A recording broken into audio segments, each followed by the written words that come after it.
Hello and welcome everyone to this stage in the afternoon program. Yeah, the applause is for yourselves. You climbed the whole stairs, so that's worth an applause, I would say. And after you already walked the rooftop walk, this is us, the organization Team Knowledge Day. We like to call ourselves. Bas, can I ask you? You're besides this the organizer of the Knowledge Day. You're also producer of the rooftop walk. General producer. General producer. There are a lot of producers, right? How are your socks working today? We have matching socks for this program. You can buy them at the info shop of the rooftop walk. But are they sweaty? Are they chilled? Is it? The sweat is mostly coming from my armpits, but the socks are fine. Okay, perfect. And you enjoyed the morning program so far? I enjoyed it a lot. I do see a lot of people that looked at me like, first you do the rooftop walk, it's a lot of stairs, and then this again, but now you can chill in the sun. Yeah. Yes. So here we are after seeing these iconic... so these are images. Back in the days, we only saw these rooftop moments in movies, but now look at us. Here we are on a rooftop. We're basically in a movie ourselves. The second rooftop already. The second rooftop already. And for some people, the third, Yeah. And this is René. Hello, René Roymans. Yeah. You studied psychobiology and anthropology, and actually René is also the first resident in the Netherlands, living rooftop resident, I have to say. You lived on a rooftop for a year, and it's actually the rooftop on which the festival is about to open, like the Grand Cultural Festival weekend is going to open tonight, on that rooftop. Right. Yeah, I'll show you around there when you're joining me later. And then, last but not least, Sophie Stravens studied architecture, but also theater. And, well, as you're already hearing, we're not only doing the Knowledge Day, we're doing rooftops in many levels and in many places in the city. Sophie is actually performing this weekend with a theater performance about rooftops. Once Upon a Roof, it's called. So we're kind of a mix of programmers, but also rooftop enthusiasts ourselves. Yeah, and we're very happy, of course, that you are all here joining us as rooftop enthusiasts as well. And we're also very happy that you brought this really nice weather with you. So we couldn't expect anything better. But important to stay hydrated and also put on sun protection. So if you feel like, oh my God, I need a glass of water, please take one. Always fine, of course. I will try to go around with water and sunscreen as much as I can. Okay, nice. So call for Bas if you need anything. But yeah, let's just start with the program. Yeah, but first first, you can take a Sophie. rest, maybe well needed also. What are we going to do today? We have two parts of the program, before and after the break. We already saw this in the iconic movie sceneries. And you experienced it. You experienced it here, but also this morning, about this rooftop feeling. What is it exactly? We're going to discuss that, but also what is happening right now. So really on a practical level, how are we working on developing all these rooftops and how to make more use of all this space in dense cities. So we're going to talk with developers, with people from the municipality working on it, people who are doing projects on rooftops. So a lot of that before the break, and then after the break. Well, during the break, you're obviously going to enjoy more of the view, catch up with each other, get more drinks. And after the break, we're going to invite three lovely ladies on the stage who are going to basically guide us into how to level up. After being very practical in the first part, we're going to dream big, look into the future, and analyze how to move from here. Exactly. Yeah. But first, where are we exactly? And I would like to invite Barbara Luns, Director of AIR, the Architecture Institute of Rotterdam, and Léon van Geest, Director of the Rotterdamse Dakendagen, Rotterdam Rooftop Base, here on the stage. So, look, here they are. Small applause. Microfoons geven. Take a chair. You can. Deze? Ja. So, comfortably. Barbara Luns and Léon van Geest. Barbara, you have a little note No, with you. also some words in English. My English is not that good. But We'll be fine. We'll be fine. yeah. Can I ask you? This is last Wednesday. You opened the Rotterdam Architecture Month, so it's a whole month with all kinds of events. You're the director of AIR, largely responsible also for this Rotterdam Architecture Month. And this is the main stage, right? Why Definitely. on a rooftop? Last year we were in a basement, like 5 levels below ground level, and now we're here. Yeah, on top of the new institute. Well, actually, we couldn't stay behind with all of the rooftop days planning for this year, with the rooftop walk, of course, in the city center. So I think the agenda that Léon has and Nikki has with the Dakendagen is for us as also really important. So how do you densify the city, and how do you take use of all these extra space that is still not used to its full potential? And I think this agenda we share, and I think when this came up, we grabbed the chance to also join you on top of a roof, Léon. Great. I have one extra advice from the technique. A lot of wind here, so if you all can hold your microphone like this. Yes, perfect. Then everyone can hear you also on the live stream. Yeah, we're curious also, Léon, because we're also again on a rooftop. We came from a rooftop. When you started with the rooftop days, did you imagine this? That now we were on rooftops in the city for a whole month, basically? The answer is very simple. No. Great. And how is it to be here and enjoy this for a whole month now? It's amazing. It's really great. The view that we have, I would ask Frank also to stand here with us, because this view is amazing with the people sitting there. And I would have never expected. Of course, when you start such a thing, we knew that rooftops were a special place. We wanted to do things there. But every year, we got more layers of possibilities that we discovered. And we're still discovering new possibilities. And it's really ground that we are first going to, and I know that you have with this thing, but also with the rooftop days, the insurances, things like that, permits on whole new levels. If you really want to do it, first time we just say, okay, we're going to do a festival, and everybody thought we was crazy, and the fire department said, well, you should not want this because rooftops are not for people. Then we made the first step, but we make steps every year, and of course when we do it with more organizations in Rotterdam, you come across more problems, but then we're spreading the way for others that will follow, and it's really nice to do it with a lot of people and not only as a pioneer anymore.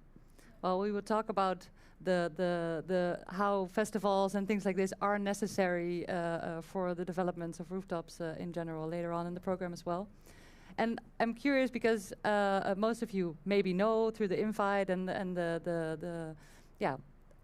we are now here also to talk more about the rooftop feeling. In Dutch we call it Dakgevoel. It's kind of hard to translate specifically, but we've all experienced it now. That's also why we took you on the rooftop walk before coming here and sitting down to talk about this. What do you want people to take away from this? It's a question to both of you. How do you hope that people are leaving? Because they're coming. We had visitors all day already coming up, going down. What do you want them to take away? Well, for us, the theme of the Rotterdam Architecture Month is Vista Rotterdam, and it's also that's also about this view, but it's also about taking a little bit of distance from what is going on looking at the city, what is happening, how is it developing, and I think that contemplation that you were referring is very important, not only for the rooftops, but it's for the whole way the city will develop in the next couple of years. It's very important. And that's also why we made an exhibition that you can visit downstairs. It's called House Home, Thuis. And it's all about the city on eye level, and how does this city that we see from above and that we see from a distance, and also how the hardness of this city from above, how does it connect to this social layer that is going on at eye level.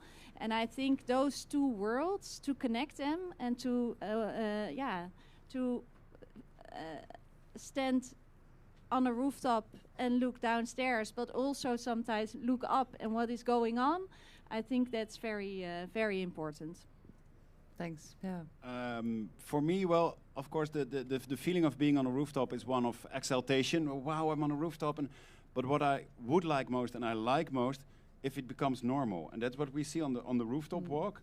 Is after you've climbed and then you walked over the bridge, and then when you're on the big building, you walk around and you see everybody relaxing and thinking it's normal to be on a rooftop. And that feeling of it's normal to be on a rooftop, that's what we want to do. And also, in conclusion to what you say, it's the thing that the connection of ground level and because also the feeling of exaltation is a kind of elitist feeling. So there are a few people who have really nice rooftops and they can enjoy this, and for them it becomes normal. What we want to do with the whole city, and especially also with the rooftop walk, is make it normal for everyone, and not only for a few people who can afford it. And I think there is a big challenge for us to not make rooftops a really nice place for a few people, but a great place for everyone. Well, wonderful set. We just while we were preparing, there was Frank took a photo of these three women who were here. Yeah. They were 3 generations. All the way from Belgium. From Belgium, and they were all dressed in pink. So I think things are really coming together on the rooftop, and I think it's becoming normal to sort of join with your family.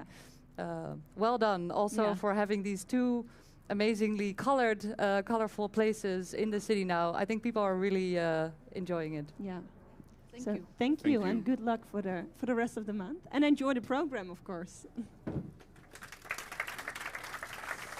All right, then we'll move on to the next conversation. I would like to invite to the stage Olga Wagenaar from Amvest, Uriel Santos Bocker from Havensteder, and Jan Henk Tichelaar from Rooftop Revolution,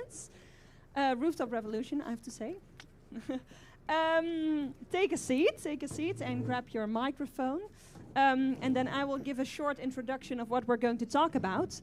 Last year, the theme of the International Rooftop Knowledge Day was the layered city, of which rooftops, of course, are part of. But it's still a great challenge, like Barbara and Léon already mentioned, with all the things that have to be organized and have to be approved to really develop all these rooftops.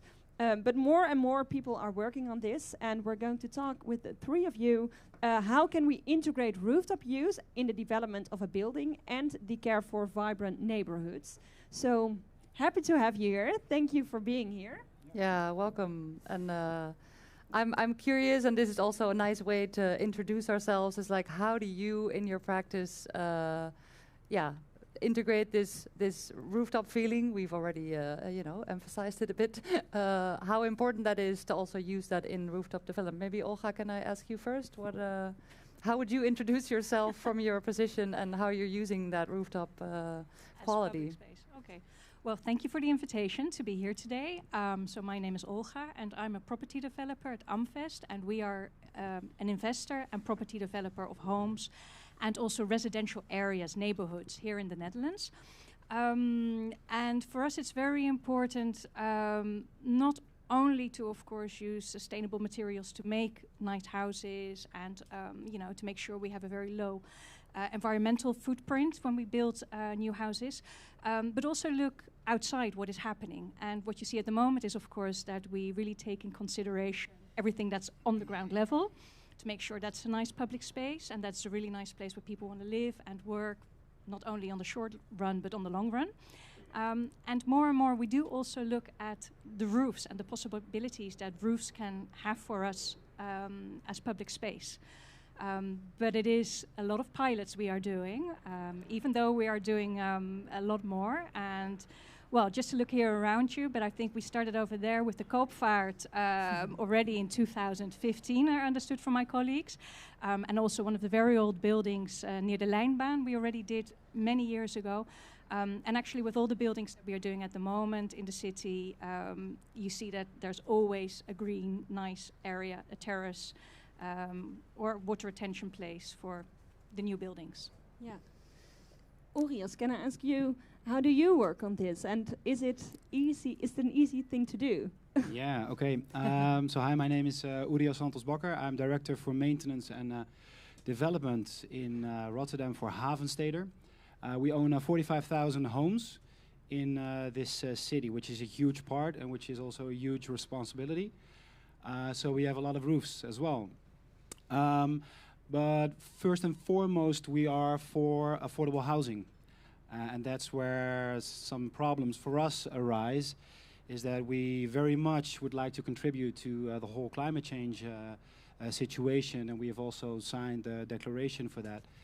But at the same time, we're experiencing some wicked problems with how can we still keep homes affordable and have rents very low, because I hope you guys know the situation in Rotterdam right now.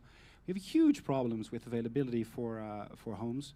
A lot of people, young people, people from outside that find work here because there's a lot of work but no homes.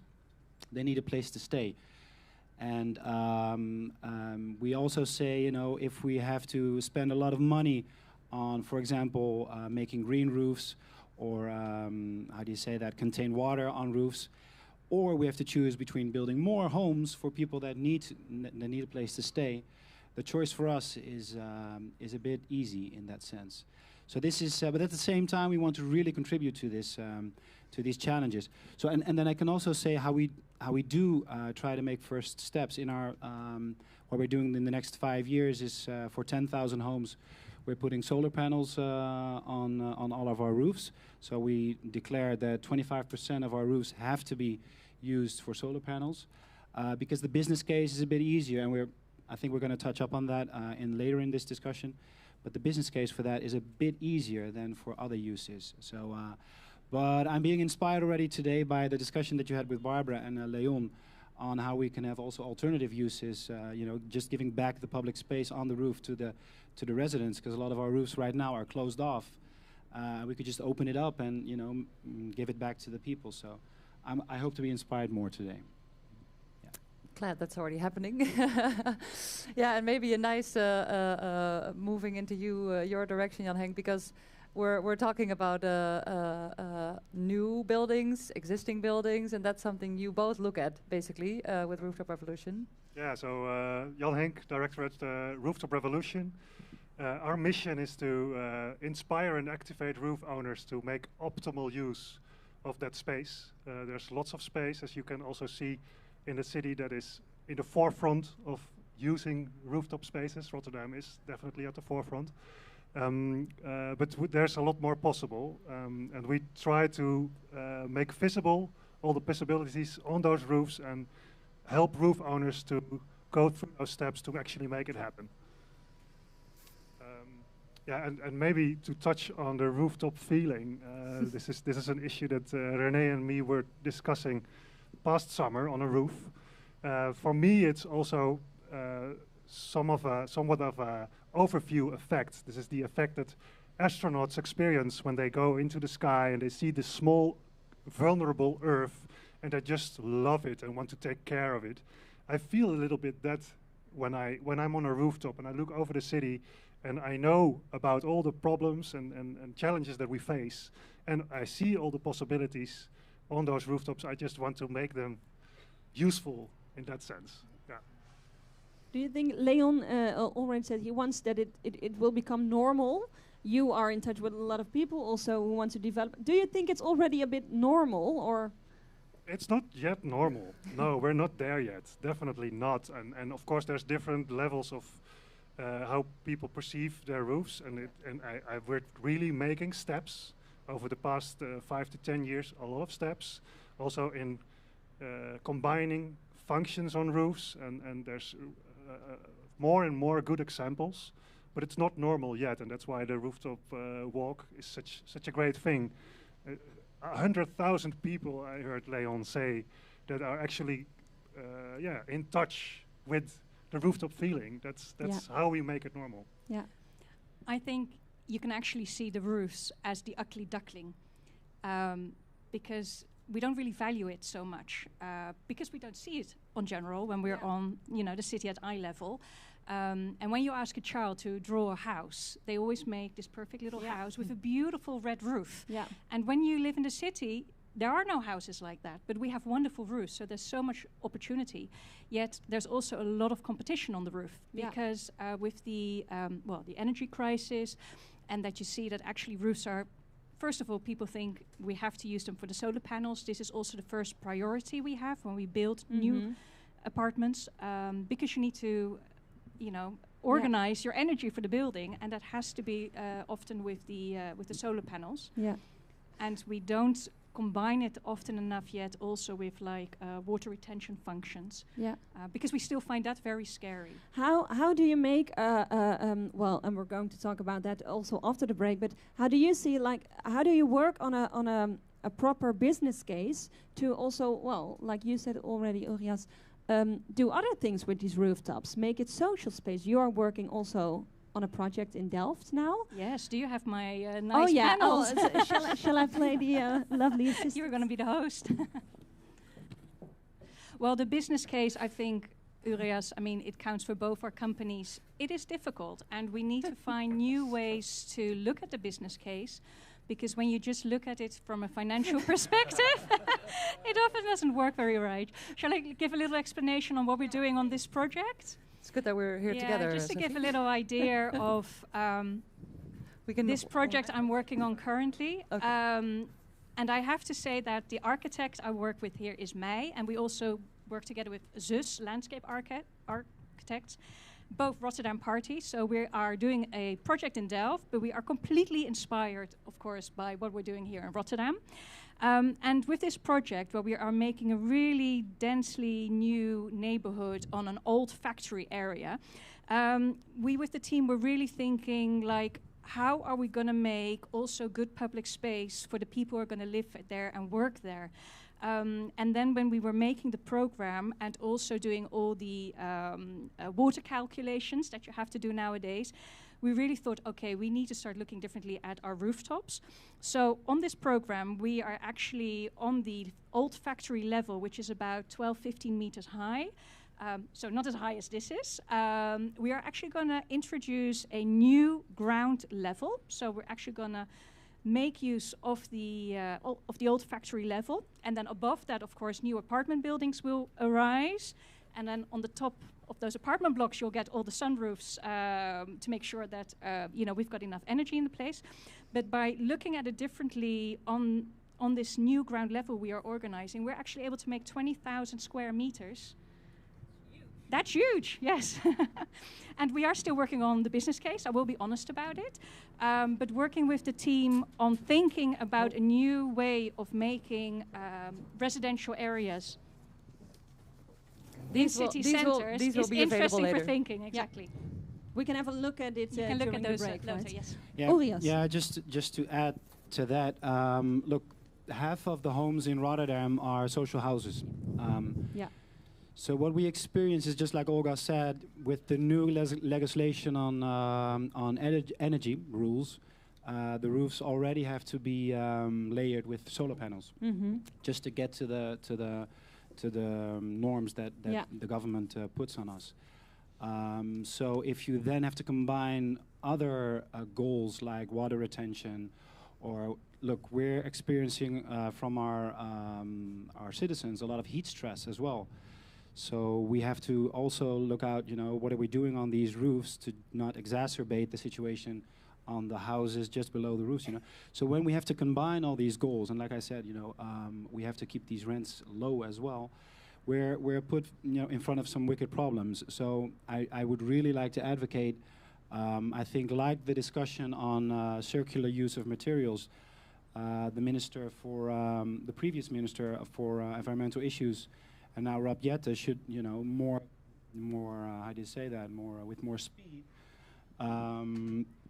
declare that the MPG, you know, that's the Dutch, in English is the environmental, how do you say, the performance of buildings, you know, this should be more discounted in whatever we're doing in the building. So actually maybe you should, you know, if you're not using roofs as water retention spaces, if you're not using roofs for solar panels or, you know, some kind of extra use, maybe you should pay somehow if you're not making use of that space, just to get the business case better and I think more realistic as well. Yeah. So is that another way of valuing these new spaces, you would say?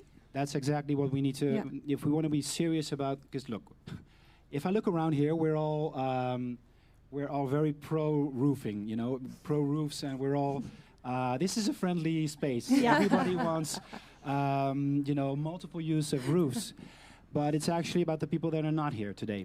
And it's about, you know, maybe the government, maybe the municipality, and I know they're doing whatever they can, but it's also about politics, and it's about, you know, realizing that tomorrow is today, and we have to, you know, really make these decisions a bit faster.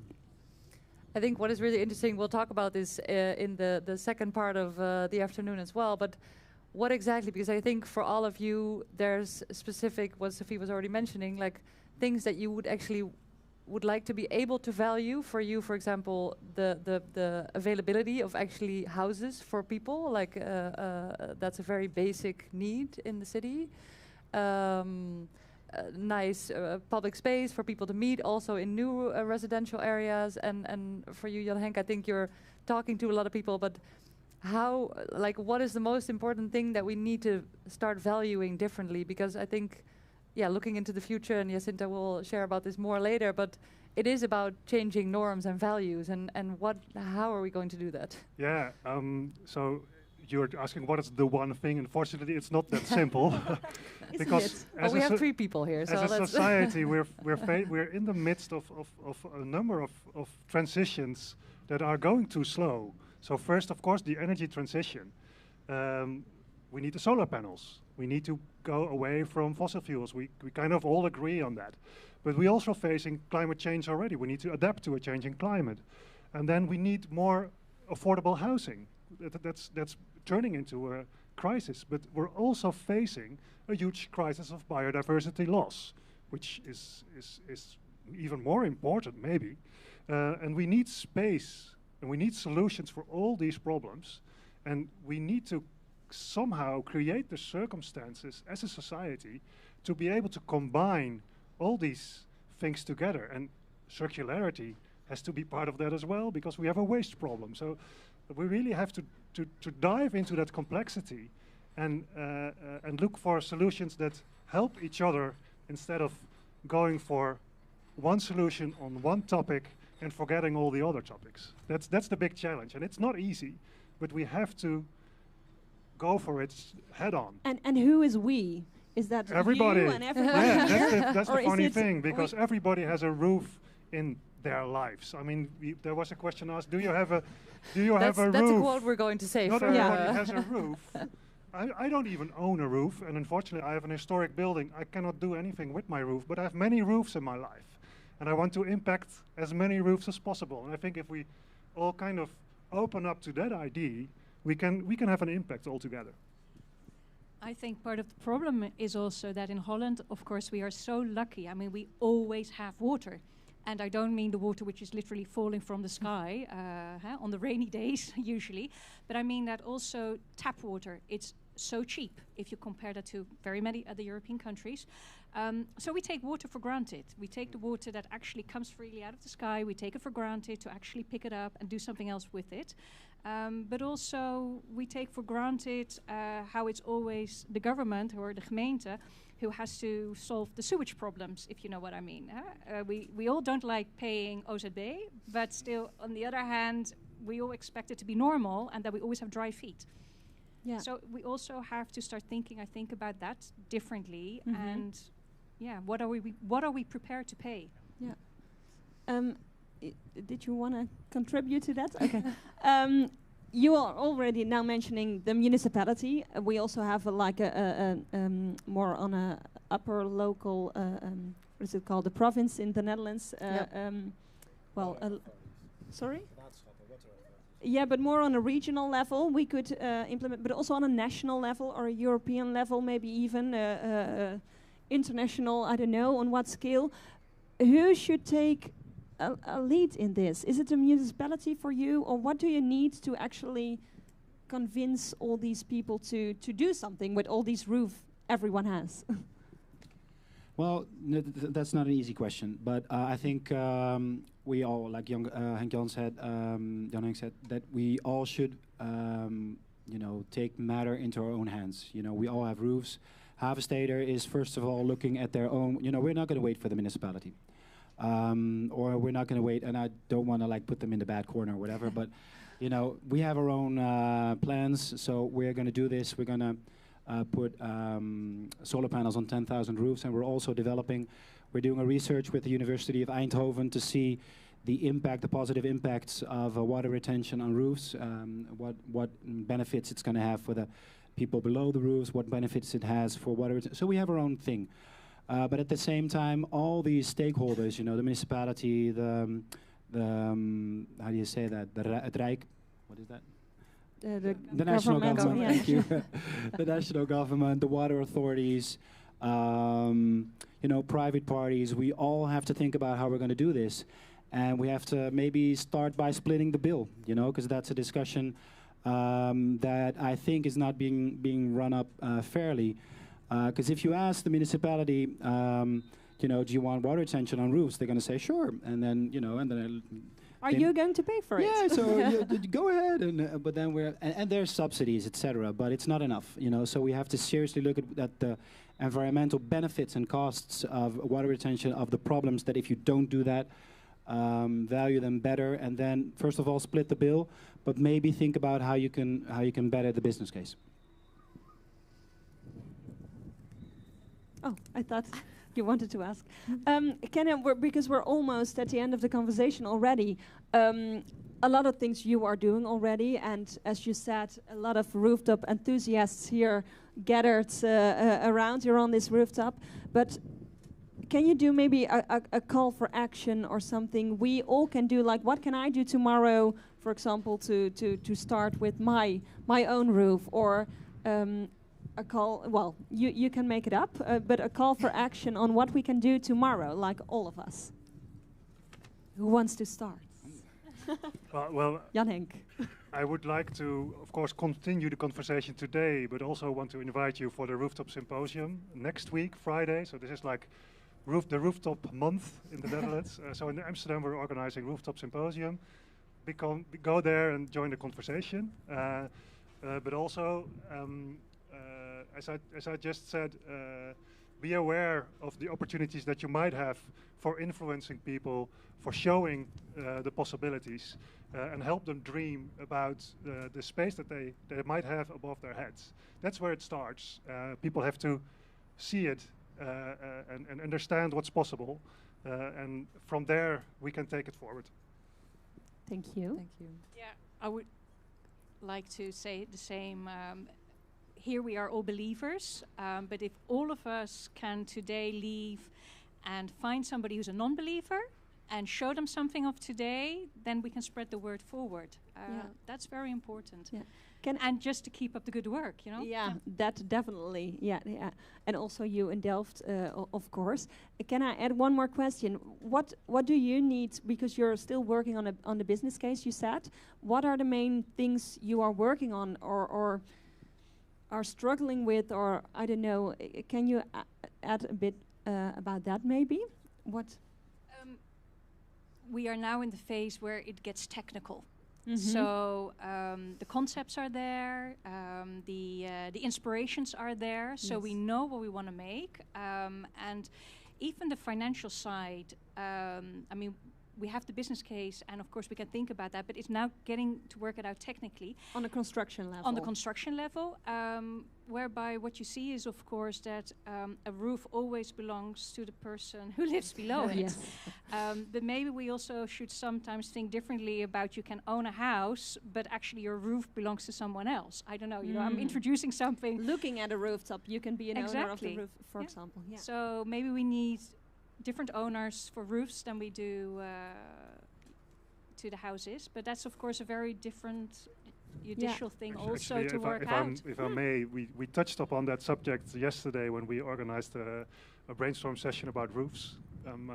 How strange. So we were talking about air rights, which are a thing in New York City. Yes.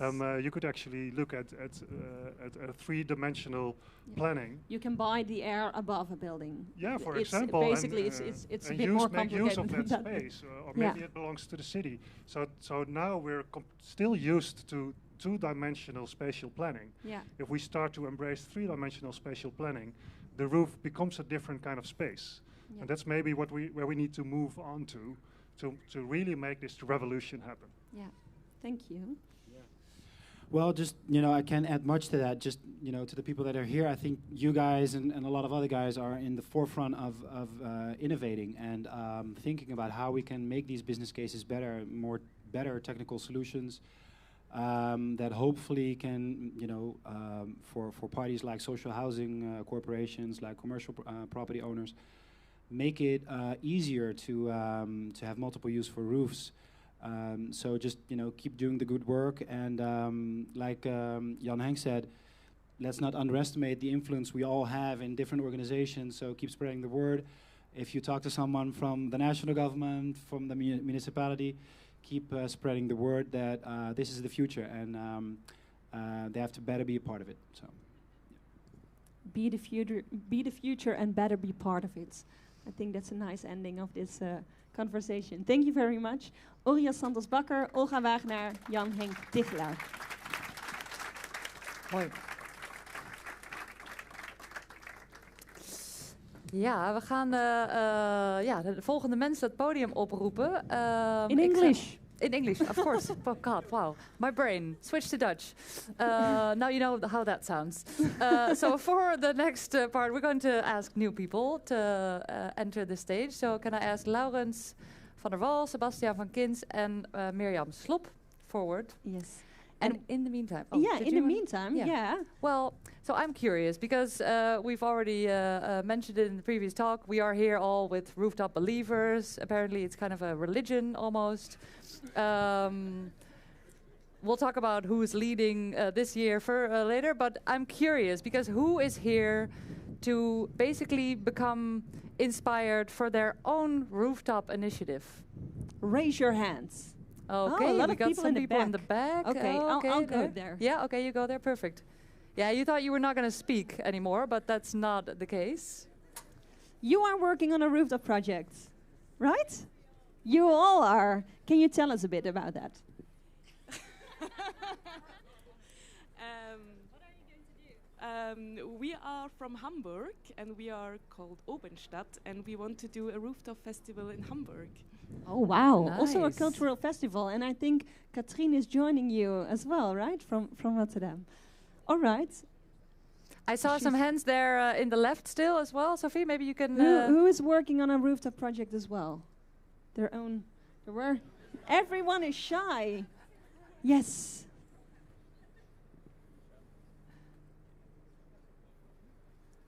Okay. Hello, my name is Joke. I'm Belgian, but I live in Marseille, and I'm here with a delegation from Marseille, as you hear. And we are very inspired by the Rotterdam initiative and about the work of Léon and his team. And we plan a first rooftop day the 2nd of July. But we think it will be very warm being here this afternoon, but okay, we'll manage. And will it also be a cultural day or a knowledge day, or what will it be? Yeah, for us it's very important. We don't. There's a huge divide between people, and we hope to create more us. So when we can create more us on rooftops, it seems something very attractive to us. So for us, it's first of all a social initiative, and up till now we convinced 20 rooftop owners, public owners and private owners to do something. So it's an experiment for us. Nice. Well, good luck with that. And spreading the words in Marseille. Eh? Woo. Well, it's interesting, and we'll talk about this later, as I like all the connections. But the fact that we And of course, people from different regions in Europe and outside, that we're all in different stages of this rooftop exploration. And it was mentioned already a bit, we're not just, this stage just didn't come out of nowhere. It has a lot of technical and constructural elements to it. And the festivals are needed because it's, nice to show people what's possible, usually temporary. But we're going to talk now to some people that are, working on pilots that are a bit more long-term than just a day or a month or a year. And actually, it's good to know for all these people here that you are actually joining one of these initiatives, right, of Dakdorpen. Yeah, that's true. Yeah, so as Sophie mentioned, I lived on a rooftop for a year, and that's how I got to know the two gentlemen over here that were already working on a project called Dakdorpen. We will introduce you through your projects. Laurens, can you maybe share a little bit about how Dakdorpen started? And also when? Yeah. Okay. Hello, everybody. I'm Laurens van der Wal, and we work on Dakdorpen. In English, we would say rooftop villages. When it started, I think it was an idea when I first started while I was studying architecture. It was always about the city has to become greener, but there was also always this thing about the housing shortage. So there, the idea just came up, and also living in Rotterdam and seeing how much flat roof there is and all this black roof just heating up in the sun, it just came up, maybe 1 + 1 can be 3, and we can actually use inhabiting rooftops also to make a business case for greening rooftops, and also just having people there can already help, that they can help take care of the green. And I think what you see a lot is that an empty roofscape, it's hard to grow green. If there's houses on it, there's shadow, there's microclimate, so there's also much more opportunity for green. So I think we really need to look in these kind of symbiosis, and I think Dakdorpen is really a symbiosis kind of idea. Multifunctional rooftop. Yeah. And Miriam, how about you?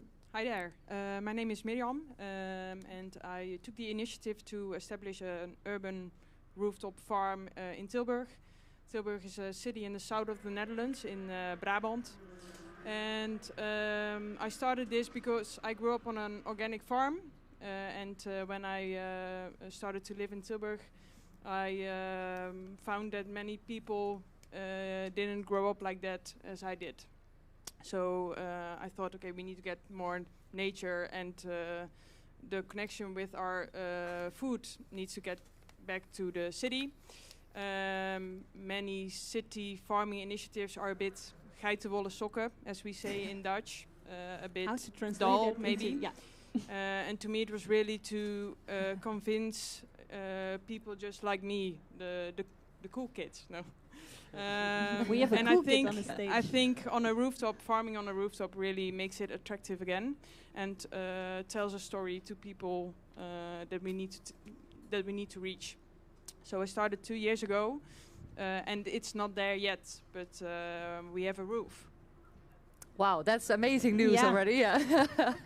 And subsidies from of course. From the Applause. We have a roof. Oh yeah. Oh, this is really nice. The picture shown on the presentation is the. I didn't know where to start, so I made this artist impression of what it would look like in my mind, and this got spread in the city, and this is how the adventure started. And now, so actually, the real estate owner reached out to me, not vice versa, and he offered me the roof of the old V&D. So the old Hudson's Bay, and I think every city is the same. It's the most central, big building in the heart of the city. So the place is perfect. Yeah. So you did some good advertisement with this amazing image, and got a lot of people enthusiastic about it with an image, and then the building owner came to you. Absolutely. Yeah. That's great. Yeah, I know for Dakdorpen that we also started with an image, but the roof didn't exactly come to us. But Sebastian, maybe you can share a little bit about the roof that we found, and where are we standing at the moment? well, we found a tremendous roof exactly above our head, above the studio that we worked in. So that was it was sort of handed to us in that way. But the whole procedure to getting the place ready for our rooftop was a very long path. And we've been saying this for I think over a year now, that we expect any moment to know whether it's possible or not. And today I'm going to say it, hopefully for the last time. I hope next week we know whether it's possible. And in that period, we sort of, we've been on that roof more than we could ever imagine, and sort of fell in love with the perspective. Jan Henk called it the overview effect. And for me personally, you're super embedded in the city. Like it's no longer a car passing by. It's a stream of traffic. It's not a light turning on. It's an entire block lighting up. And I think during the build-up of the Dakdorpen Park, of the tremendous rooftop walk, we all experienced sort of the urban tribal experience, the most tribal experience you can have. I mean, Feyenoord just lost to Roma, and we were standing there, building there at 11 o'clock in the night. At the rooftop walk. Sorry? At the rooftop walk, and the whole city was just, you could feel it everywhere, and the red lights came up, the immense, the literal shouting of the city. And I don't think that there's a place you can experience a city like that anywhere except on roofs. So that really caught me that night, and it was something that we experienced before. But to me that's a super unique place, and that's where we stand, on the roofs. Nice. Yeah, maybe I can elaborate a little bit on a practical note to that, because love it. Yeah. What we did was just like here, they have to also file a permit for a festival, and then the rules are all different. And what we just try to do is file a permit for something more permanent and see if we can realize something like this. And then you notice that it's quite a crazy permit, and that you get all sorts of extra questions because it's not so normal. I think just like Olga before mentioned, you get all these questions about ownership and insurance and all these extra rules and regulations. So our stand where we are right now is waiting for the municipality to come back to us to say whether we get the permit for a specific roof next to Delfshaven to actually realize something like this as a test case. Yeah. And I'm curious, because we're talking about the municipality already a couple times. There will be people from 3 different municipalities later on. So we're also preparing some questions for them already. I think one of the most important ones, what do you need to move quicker, or to have a learning from the process that you went through? And maybe, I don't know, Miriam, how far you are in sort of exploring permits? Yeah, exploring, yes. Okay. So we're not there yet. But so far, our experience has been really good with the municipality. But it's a bit double, because for me as a person, they've been really helpful. And they are really in good contact with me. And they do some funding. But then on the other hand, I look at Tilburg and I think, okay, why am I still the first to make this rooftop farm? Really a pioneer. Say it again? Really a pioneer. Yeah, but I think, so what's the role of the municipality in the movement? Why am I still the only one? So to me as a person, they are really helpful, but as a city, they could maybe move faster. And is this also about the departments being very sort of on their own island, so to say? Is that something that you recognize? Well, I can try to answer to that.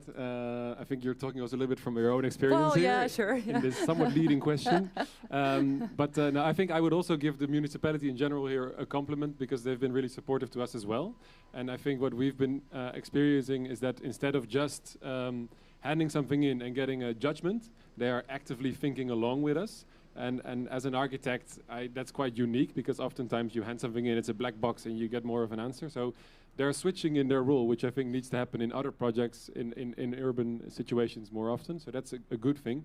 At the same time, they just have also a real set of standards that they have to adhere to.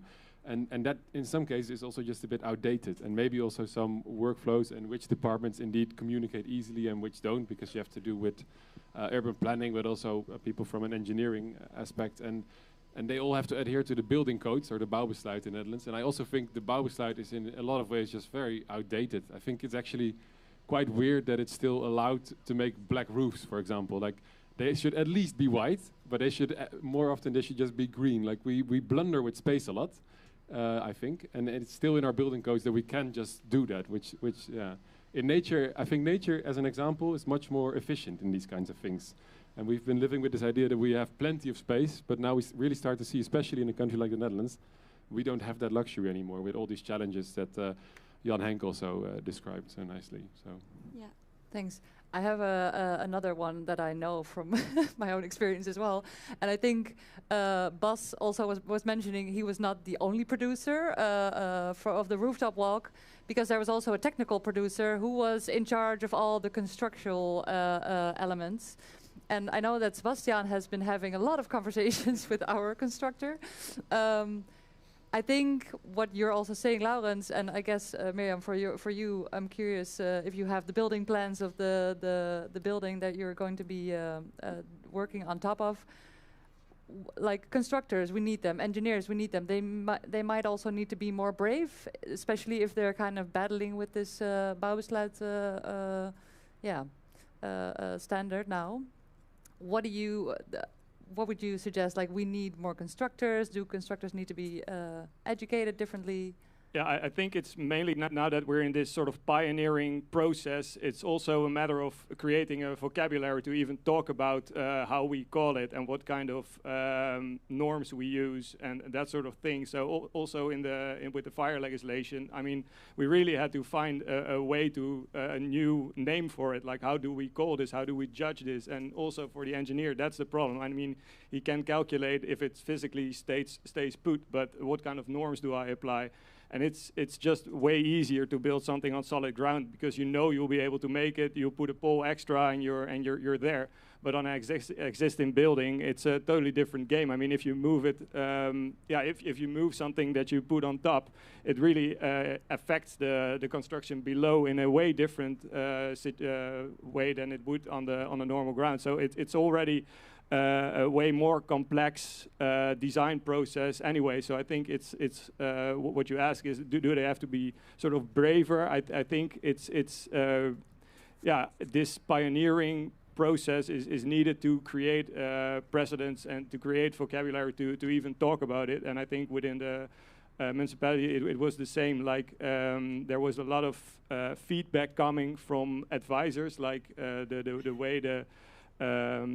way we at the end, I don't know how to exactly put this in English, but the rules that we found to judge the fire regulations affected the way we had to put them on the roof. So we had to go back to our engineer with slight changes, and that keeps happening all the time.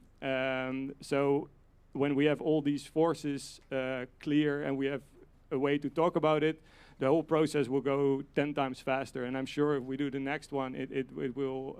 We know what to do. We know what steps to take, what to take into account, what kind of specialists we need exactly, and who to call with what questions. So it's. I think sharing that actively is the next task. I must say I'm not here yet, so I'm getting a bit scared now. But he said But he has all the numbers, so you can just call them. That's perfect. Share knowledge. So I have to admit, when I walked the rooftop walk and when I came up here, I thought, oh, this is really, I mean, what are we talking about? It's really easy to make this happen. So what we can hear Léon laugh, actually. I don't say this with any disrespect. But to me, it felt like, okay, why is it just still special? You know. And one more thing to add, maybe. So when I started, I didn't know anything, and every time when I get a step further, I know a bit. But I think it's also good for me to know to not know what's in the future, to stay naive and just keep going. Yeah. Well, we hope you'll do that because it's a great plan, and if it will be turning out into something, even just a tiny bit like this, then I think it will be a wonderful spot. And well, you have a new network now, maybe to contact. So make use of that, I would say. Yeah, and my conclusion of this, I mean, we're organizing a knowledge day. We've already talked about creating a more sort of a long-term knowledge platform, but I'm hearing a knowledge school, a rooftop academy, a rooftop university. I don't know. Well, we'll pick this up together in the future. Maybe also a database at a certain point with different kinds of numbers, like business case numbers, weight numbers, like structural data, like that you can really compare and also quickly judge. Maybe we can combine that with this 3D planning, zoning plan kind of thing, so you can easily see where there's opportunities. Yeah. Lots of ideas. Well, this is why we need pioneers and pilots, because it's, creating, generating ideas. Good luck. I'm also curious about the news in a week, if it's going to come, and Miriam will follow you very closely. Thank you so much. Thanks. Thank you. Dun, dun, dun.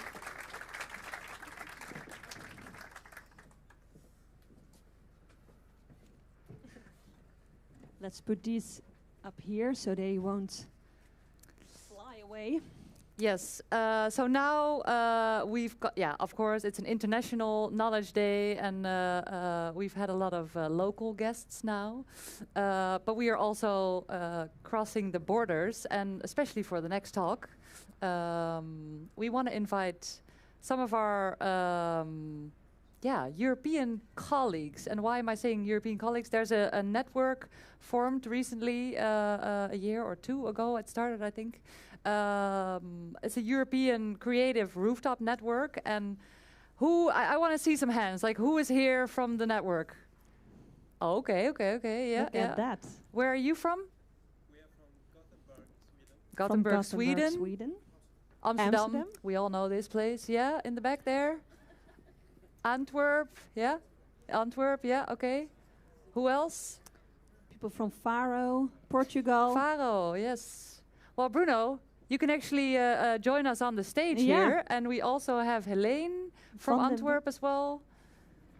And we have Paul from Rotterdam. Exactly. We have one local joining us as well still. Welcome to the stage. All the way from Faro, all the way from Antwerp. A lot of flights cancelled, but here they are. Here? Please, yeah, sure. Yes. So, all from the municipality. Already. Here we are. Here you are. Finally, so finally. All the hard questions to you. Yeah. Let's go to permits. Let's go to permits. Well, let's talk permits. First. First things first. Because, we'd like to introduce you briefly, but maybe you can do that yourselves even better. And we already heard a lot of cultural activities planning here. This is a rooftop festival. We're also talking about permits, about construction, about the financial feasibility, about rooftop villages. But Helene, you are part of the culture department in Antwerp. Exactly. From the municipality. My name is Helene van den Berg. I work already 23 years for the city of Antwerp. I'm like a dinosaur civil servant already. And already 12 years for the cultural department. And now since a year as a program leader for the Dakheld program, the cultural rooftop program within the cultural department. And how did you come to rooftops?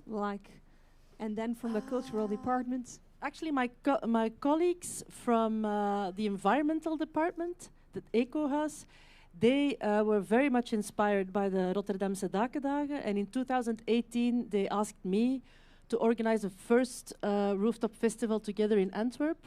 It was in the middle of the year, so we didn't have a lot of budget foreseen for that festival, and then slightly they asked to take over, so every 2 years we organize a festival. In 2020 we did within 2 lockdowns we did a major festival on 45 roofs, and then I thought I don't want to combine it anymore as a cultural manager. I just want to make a job out of it. Now it's a cultural thing, which is also the downside, because then you're working a bit parallel with the environmental department. So we'll get back to that later. Yeah, already connecting the different departments a bit. Bruno, what about you? So hello, I'm Bruno. I'm from the cultural department of the city of Faro in the south of Portugal. We started it because we were the city was and probably still is facing the challenge about a lot of tourism and a lot of gentrification, and well, you all know the story. But we started to discuss who are we and where do we come from and where do we want to go. And then rooftops just seemed a really good place and to discuss it. And then we started seeing, okay, we can talk about architecture, we can talk about heritage, we can talk about community, we can talk about sustainability. And then it started from there. And then we just started benchmarking, let's see who's doing things in Europe. And I was actually expecting to find a lot of things in Spain, Italy, Greece. And then I found people doing stuff in Rotterdam. What the hell, why? It rains there. And in Prague and in Amsterdam, and say, why are they doing this? And it really stuck my mind. And really, I remember having a conversation with Remco in the Algarve. He was there for a vacation, Remco from Amsterdam. And I was thinking, why are they doing this? And I think it started from there. And then we just also did a festival. And we are using the movement as a way to discover ourselves, but also to discuss the city, city planning, regulations, and we took it from there. And are you the only department in the municipality working on rooftops, or? Well, that's an interesting question because I don't know what is working on rooftops. There's not a specific regulation inside the municipality saying, okay, you are the rooftop responsible for it, you know? So we are not there yet, and that's one of the questions. But we try to involve other colleagues from other areas, and it's a process, it takes time, but you cannot do it, and I hope we don't want to corner it in the cultural and creative side of it, because that's too small from what we all expected. So we need to make it bigger and wider and broader. Well, of course, we didn't connect you to Paul for no reason. Yeah, Paul, program manager, I should say, of multifunctional rooftops in Rotterdam, not working solely from the cultural department. How do you work on this topic within the municipality? Well, I think in Rotterdam it started 14, 15 years ago with green roofs, water storage. That was a Dutch idea, so you're right, Bruno. We started really with water and bringing nature back to the city. And I think we kind of fell into this struggle, like battle maybe even. There's one example where the solar panels came up and we had to take away the green roof to make place for the solar panels. And then we started thinking like, that's kind of strange because we still need to do the green and the water buffering, right? And that's where the multifunctional thinking started. Like, okay, but can't we do it all? Can't we combine it? Can't we look at it in an integral way? And I think I ended up now with a sustainability department for the last 3 years or so. But I think it doesn't really matter which department you're in because it's an integral approach. Rooftops are just space. That's the only thing they are. It's just space in a city that doesn't have enough space. And that's the reason, that's the only answer to all the business case questions that we just had earlier on. We just simply don't have enough space to think about the city as we did in the past. We're only looking at business cases in a return on investment way. But if you look at it in a spatial way, then you will easily end up going to the rooftop because that's the only place where you can still do something. Easily end up on the rooftop. That sounds really easy, actually. But just build a bridge. Just build a bridge, build a stair. But that's one of the arguments you are using. Like, there's lots of space, but then we have the issues about safety, about construction, about whatever. What arguments do you use to get all these apartments aboard and to really make use of all these rooftops? So of course that also with us in our city and in our municipality took a long time and still is not a finished process. But I think one of the important things, what we found out over the years, is that we ask people, but what is possible? All the people that have a role, they have a role for a reason. For fire safety, for construction safety, for all the things, they're not useless. They might be outdated, but it's not useless. And if you put them in the position as an advisor, where you ask them, like, you have a lot of experience on this team, what can be done within the rule book? Because a rule book is always outdated. It's from yesterday or the day before, and we're looking to tomorrow or the day after. So it will never fit. But if you put them in the position as an advisor and make them think with you, and I think that's also what Lauren said, that kind of process is starting to come into place. And then it becomes fun, because then you're kind of making the puzzle together, and then it starts rolling. It sounds easy, but it took 10 years, right? I mean, I can still, behind you, I can see the place where 7 years ago we had the first knowledge day. Mm-hmm. We had a day, but we didn't have knowledge, right? I mean, it was good fun. It was the same weather, You have to start somewhere. You have to start somewhere, and I think that's also the story of the people that we saw today. You have to start somewhere and go with enthusiasm. I think that's also very important. Yeah, I saw Bruno smiling a lot, so the enthusiasm is there. Yeah, there's always this kind of tension between the people who dream it and who wants to do it. And there's always this idea of the other guys in the municipalities, in the government, and the permits, and they're delaying the things, and I don't have an answer. We heard all about it here. And as Paul said, everyone has a role in it. And I think I think it's very important to have that tension. If you don't have the tension, then you don't go for it. The tension, it's really important, mainly in the creative part, but that's another question. But I think that everyone has a role, of course, and it's important to have people who dream it and who dare to do it, and who ask the questions or ask the permits for the things that you don't have a form. You don't have a form to build a house in a rooftop. That doesn't exist yet, of course. And you cannot change it from one day to another because, as someone was saying, everyone is pro roofs here, or more or less. But then there's other forces in the city, people who want to develop other things, not only roofs. So there's always, you have to, as a public services, you always have to make a balance with that. And of course, I think that everyone wishes to go faster and forward, and sometimes it's frustrating for us too, and I cannot imagine for those on the outside, but I think that we need to see each other also as partners on this job, and try to influence also from the inside to make things move. But it was never fast in the past, other things. So when we started to build roads for cars, what the hell, roads? No, that's not for cars. No, we don't do it. It took a lot of time, but I think we're moving, and I think this knowledge between what we are doing, exchanging, it's really important because it helps us a lot. Because now I can go too far and say, hey, look what they're doing. They made it there. Oh, that's not possible. They say, because this, and it's high, and you can fall and you can die from a rooftop, you know. They say, but they're doing it, okay? And that's pushing and moving. Pushing and moving, yeah. Elaine, do you recognize this? And in our preliminary talk, we also talked about sphinxes. So last year when I started the cultural rooftop program, I thought, okay, within the city, as like a lonesome cowboy, and now we're two of them. Matthias is standing right making there. a picture. We're two lonesome cowboys. I thought, okay, I need an advisory board with top managers from permits, from urban planning, from patrimony, from culture, and from environment. Let's bring them all together. They're going to advise me. Let's get some work done. Make these goals that I put in my head on paper and make it official. Goals were like, we need to open up at least 60 roofs within 4 years. We need to build 10 more public roofs and / sustainable roofs. And it was in the middle of COVID, and I presented it last year, and they were like all, in the Zoom watching me. And I thought I thought the image froze, so I was like, it's frozen again.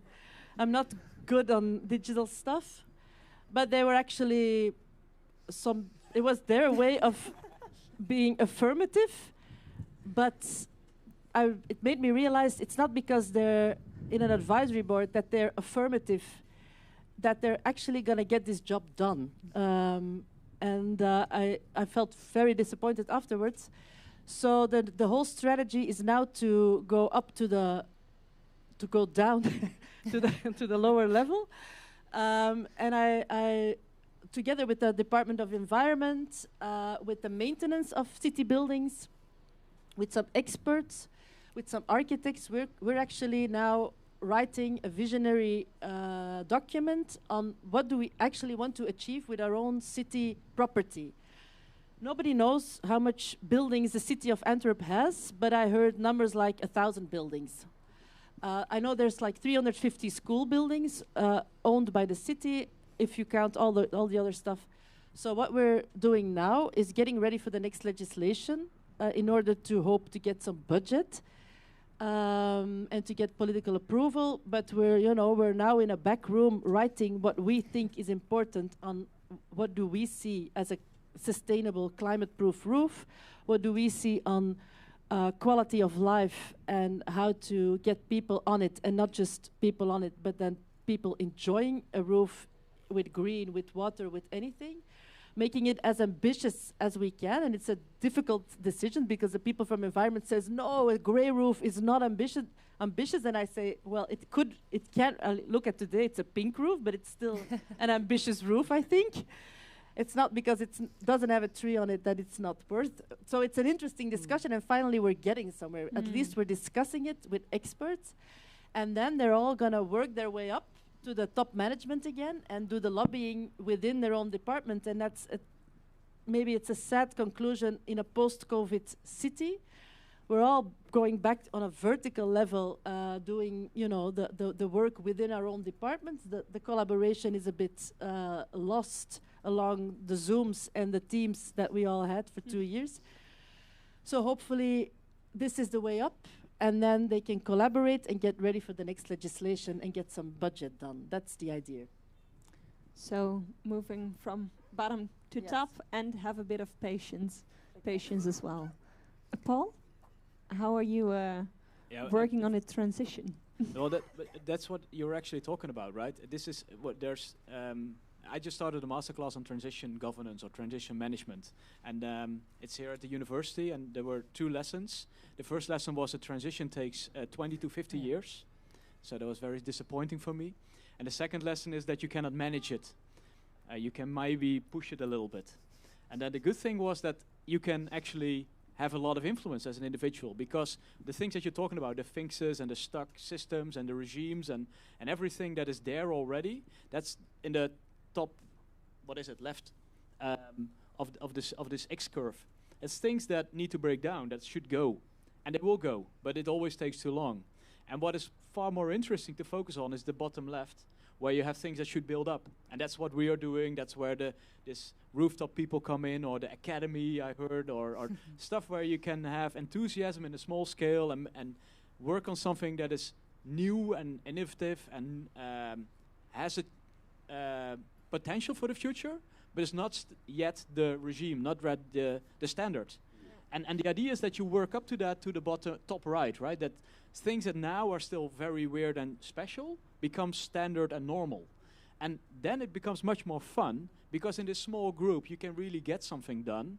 And maybe we should let these sphinxes, the people that are there, there's a very interesting word in Dutch, meestribbelaars, that's a very beautiful word. The people that say, yes, we're going to change, the ones that you had in your Zoom call, but they don't act on it. They are not going to do it. That's the people you do not need. And you need the people who are enthusiastic and who are you going to work with and make something happen. And then later on, they will come and say, well, actually, this is kind of a good idea. So these theories help me to see, to zoom out maybe also a little bit, that it's also something what you also said, Bruno, like it takes a long time, but we are moving along, right? Maybe this X curve is time, maybe not, but we are going somewhere and things are changing. If you look back 10 years ago, this would not have been possible at all. And now it is not so strange. And I think in 10 years, who knows what we will be. Still very special that we're here, by the way. Yeah. Yeah. Yeah, I'm really happy that what you're kind of all sharing is that also it's a shift in sort of responsibility and owning up to the knowledge that you have, because I think you were mentioning as well that there's so many civil servants that are experts, that could be advisors basically, and we have a lot of companies advising with this similar knowledge. And I think Léon and Sebastian were also mentioning this, like these are people that have all it takes to move into new dimensions. But René, then you're actually talking about an ecosystem, right? This is, and I think that's something that's already happening in Rotterdam. We have an ecosystem of people that have knowledge on rooftops from all kinds of different backgrounds. And I think that's the interesting thing of what we're doing here. We're bringing those people together. You are bringing those people together, and they start to mingle and exchange knowledge. And that's to break those silos that you were talking about. It's very important. So I wish that every city, and you are going to do it, right? The festival is a very nice way to break through this silo thinking and to make space for an ecosystem. Beautiful. Well, I like that a lot. The connecting to how we can all work together, and also on different layers. And I think we haven't really touched on that yet. I also don't know how that is in Faro specifically, but how does I love talking about rooftops. Don't get me wrong, but I'm also a big fan of the ground floor, but mostly connecting those things. And Barbara was already saying it. How do we experience the city at eye level?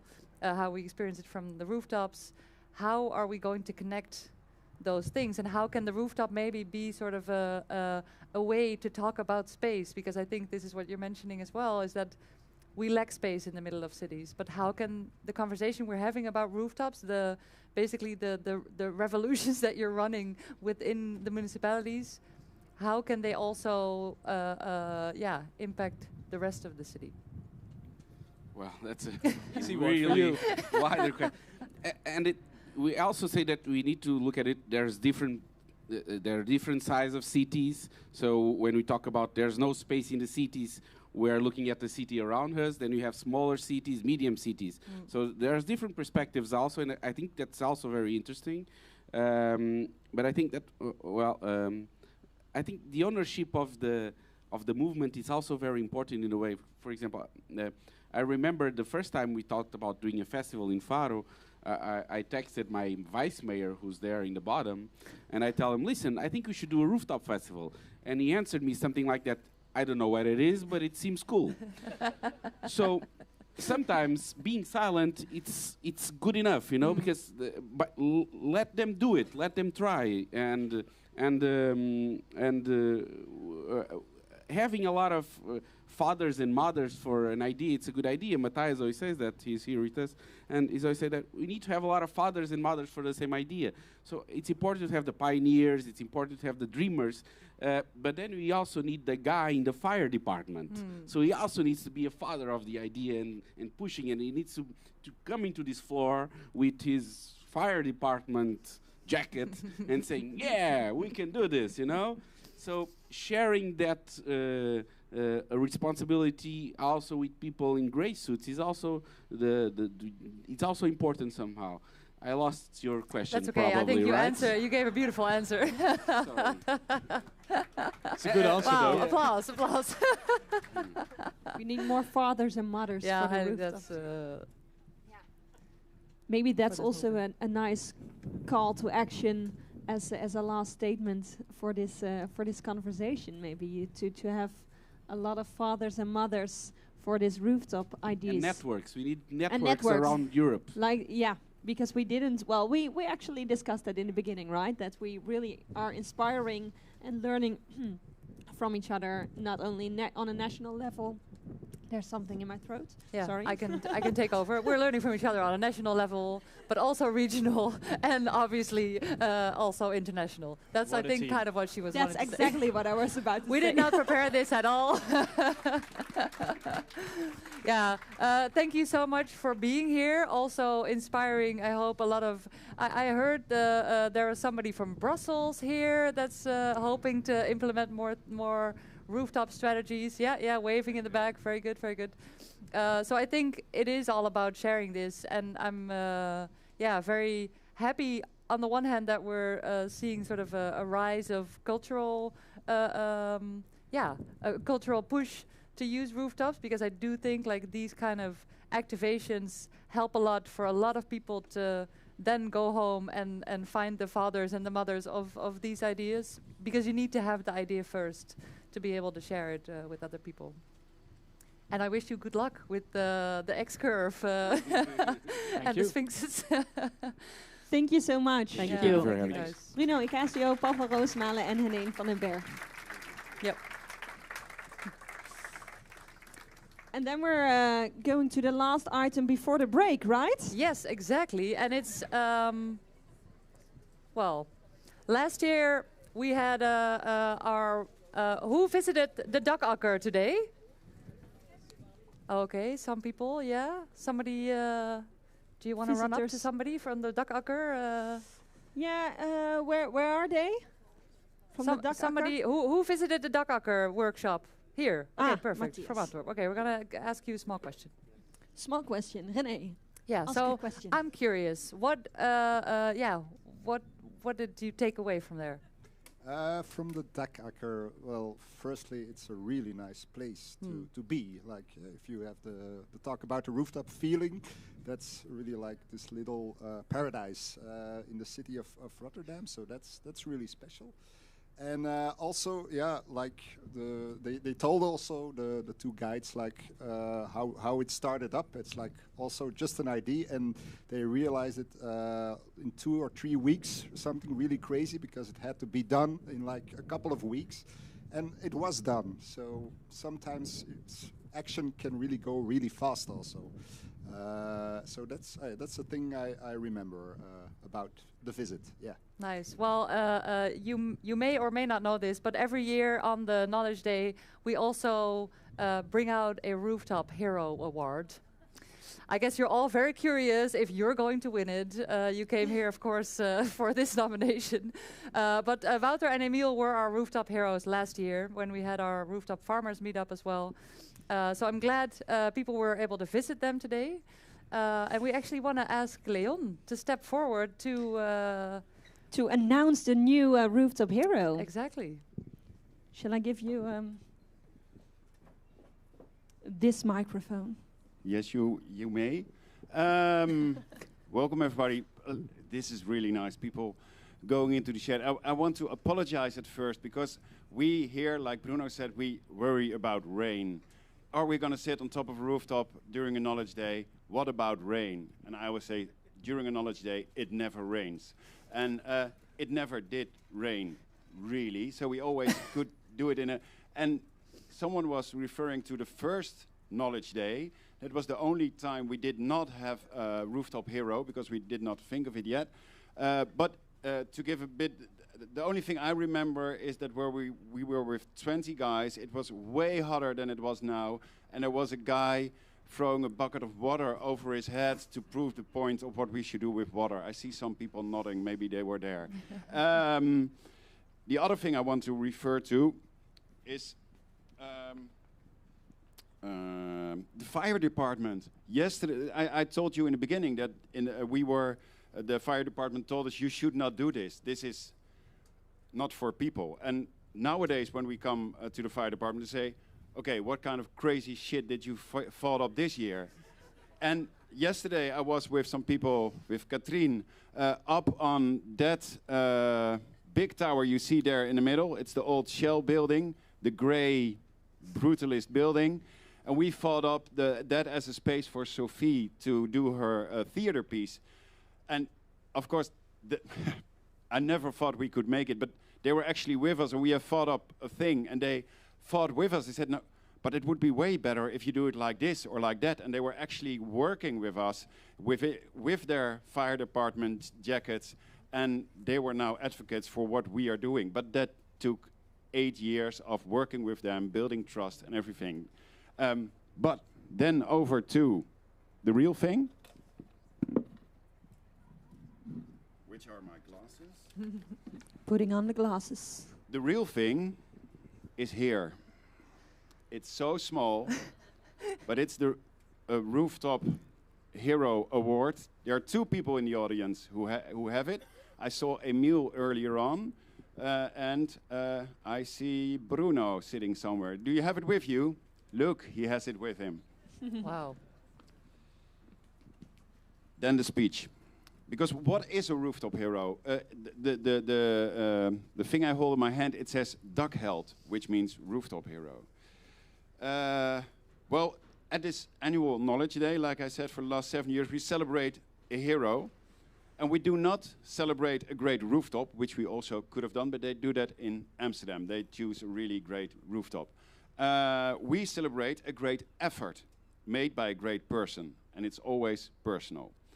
We once awarded Margot and Lisbeth for making that green space there. That's our main hospital. There are 38 fruit trees standing there. And for the hospital, it is a healing environment. Everybody who's ill and is lying there, they can go up into a real nice green space with 38 fruit trees. And there were 2 ladies who were secretary of the board and things like that, and they advocated for it so hard that it became a reality. They didn't design it, they didn't finance it, they made it a reality by advocating for it.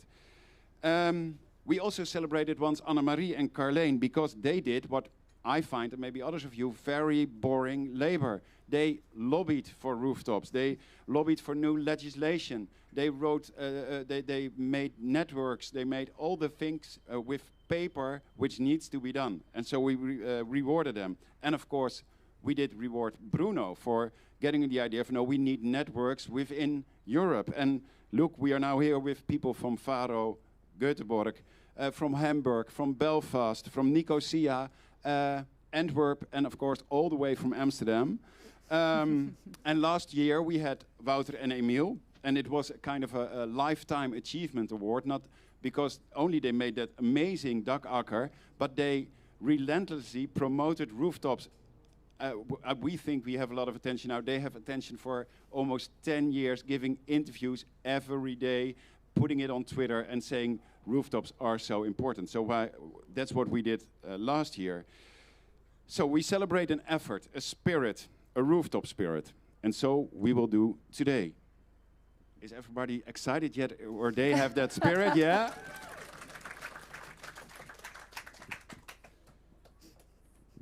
My lovely assistants? No, you're not. Sometimes. Sometimes, mostly. We will honor someone and praise and encourage someone for having a dream, a rooftop dream. When you walked the rooftop walk this morning, you saw a chimney with a green cloud coming out of it. That was the dream of Oliver. He is in the beginning stage of dreaming. And he will be where this rooftop hero is now in a few years, I think. His dream still floats in the air. But the dream of our rooftop hero is way beyond that. It's getting solid ground, or better, solid roof. The dream is getting real. By a great effort, a big enthusiasm, a loud scream for everybody to hear. I want to do this on a rooftop, and I'm going to do this. And if a scream is loud enough, your work is hard enough, and you let everybody know that you're bloody serious, rooftop serious, about a green rooftop, a rooftop farm, a rooftop garden in your own city. And after spreading that rumor, our rooftop hero is now financially supported by the city she lives in. And more importantly, she got a building owner who gave her 3,000 meters of rooftop. She is halfway there. We want to encourage this effort, and we want to set this as an example for everybody here for getting things done, dreaming, but also for doing it. Because dreaming is not enough, you should also do it. And we want to let everybody know from this moment on to help her with the last pieces of this big puzzle she is making. Our rooftop hero of 2022 is Mirjam Slop of Rooftop Rumors in Tilburg. Can I get a big applause?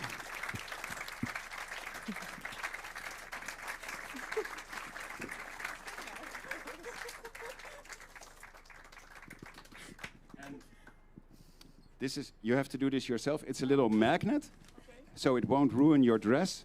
We thought about it. We think about everything. And then I want, if that's, yes, just magnet and it.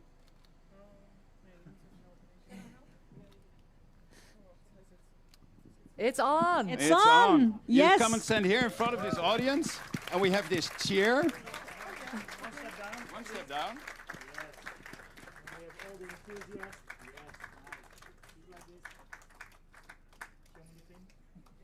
Show me the thing. Show me the pin. You can maybe have a group picture with all the rooftop heroes later. Here. Later on, we will do that. It's a. You're so worth it, and tell everybody that she needs that last bit in Tilburg, and you're going to do it, and this will be a reality soon. Do you have a reaction? Yeah, well, I didn't expect this. Last year I joined the Rooftop Farmers meetup in the morning, and I said I don't feel like I belong here yet, or I deserve this yet, because it's still not there yet. But we are really, yeah, it's going to be there in the future. So, but to me it still feels like the naive I'm just doing this and let's see how it goes. But so I'm really honored, and it's sooner than I maybe expected, or if I ever expected it. But we really want to encourage this and also you to use it. But I'm a rooftop hero. Support me and use that in your conversations. That will be very helpful, I'm sure. Yeah. One more big applause.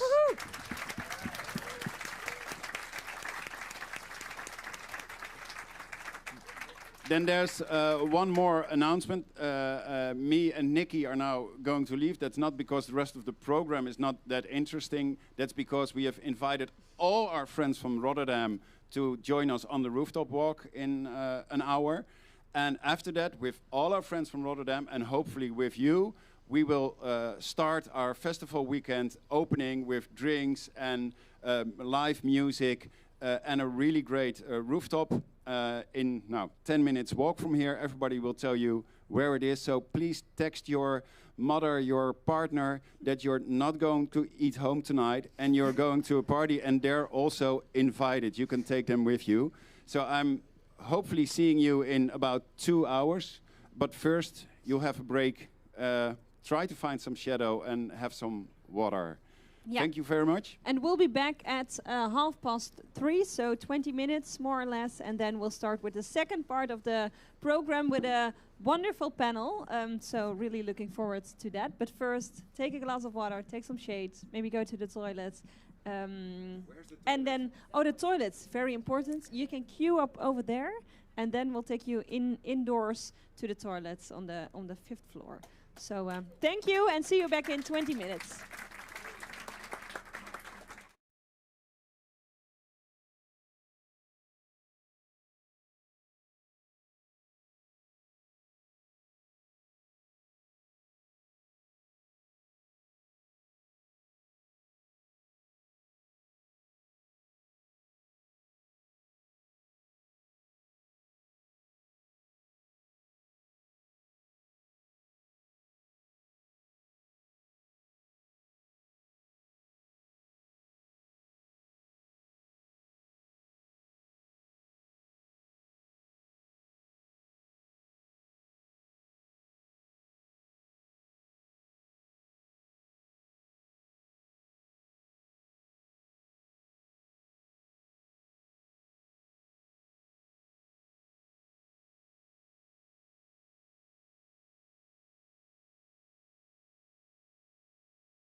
almost back at it.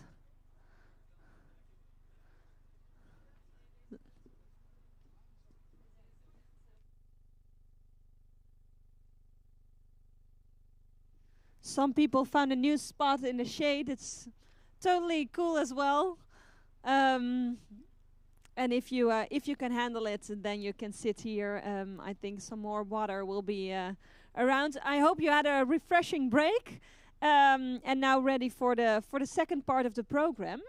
And we talked a lot about what is happening already, what we're working on, but also, well, like Barbara also already said, this is the stage of Vista Rotterdam. So also what is next, and can we look ahead? So we also want to take a look, and we want to show something the new generation is working on. And the people from Openstadt, Hamburg, already presented themselves.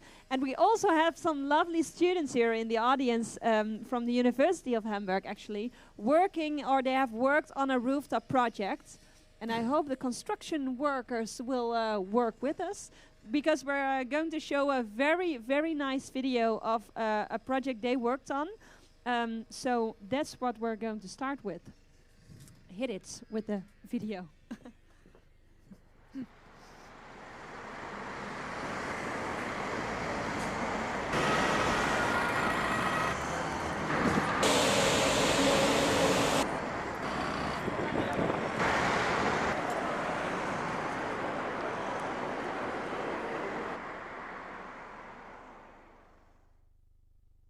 Space is a rare good in today's urban areas.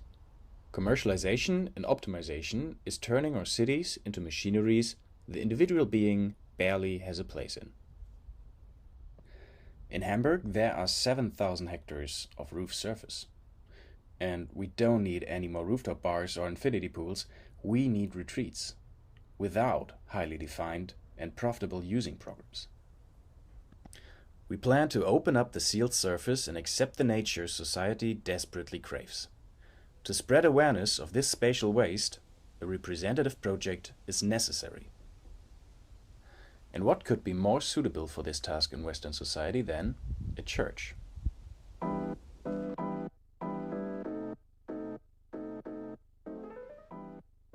This is the St. Katharinen Church in the heart of Hamburg in Germany.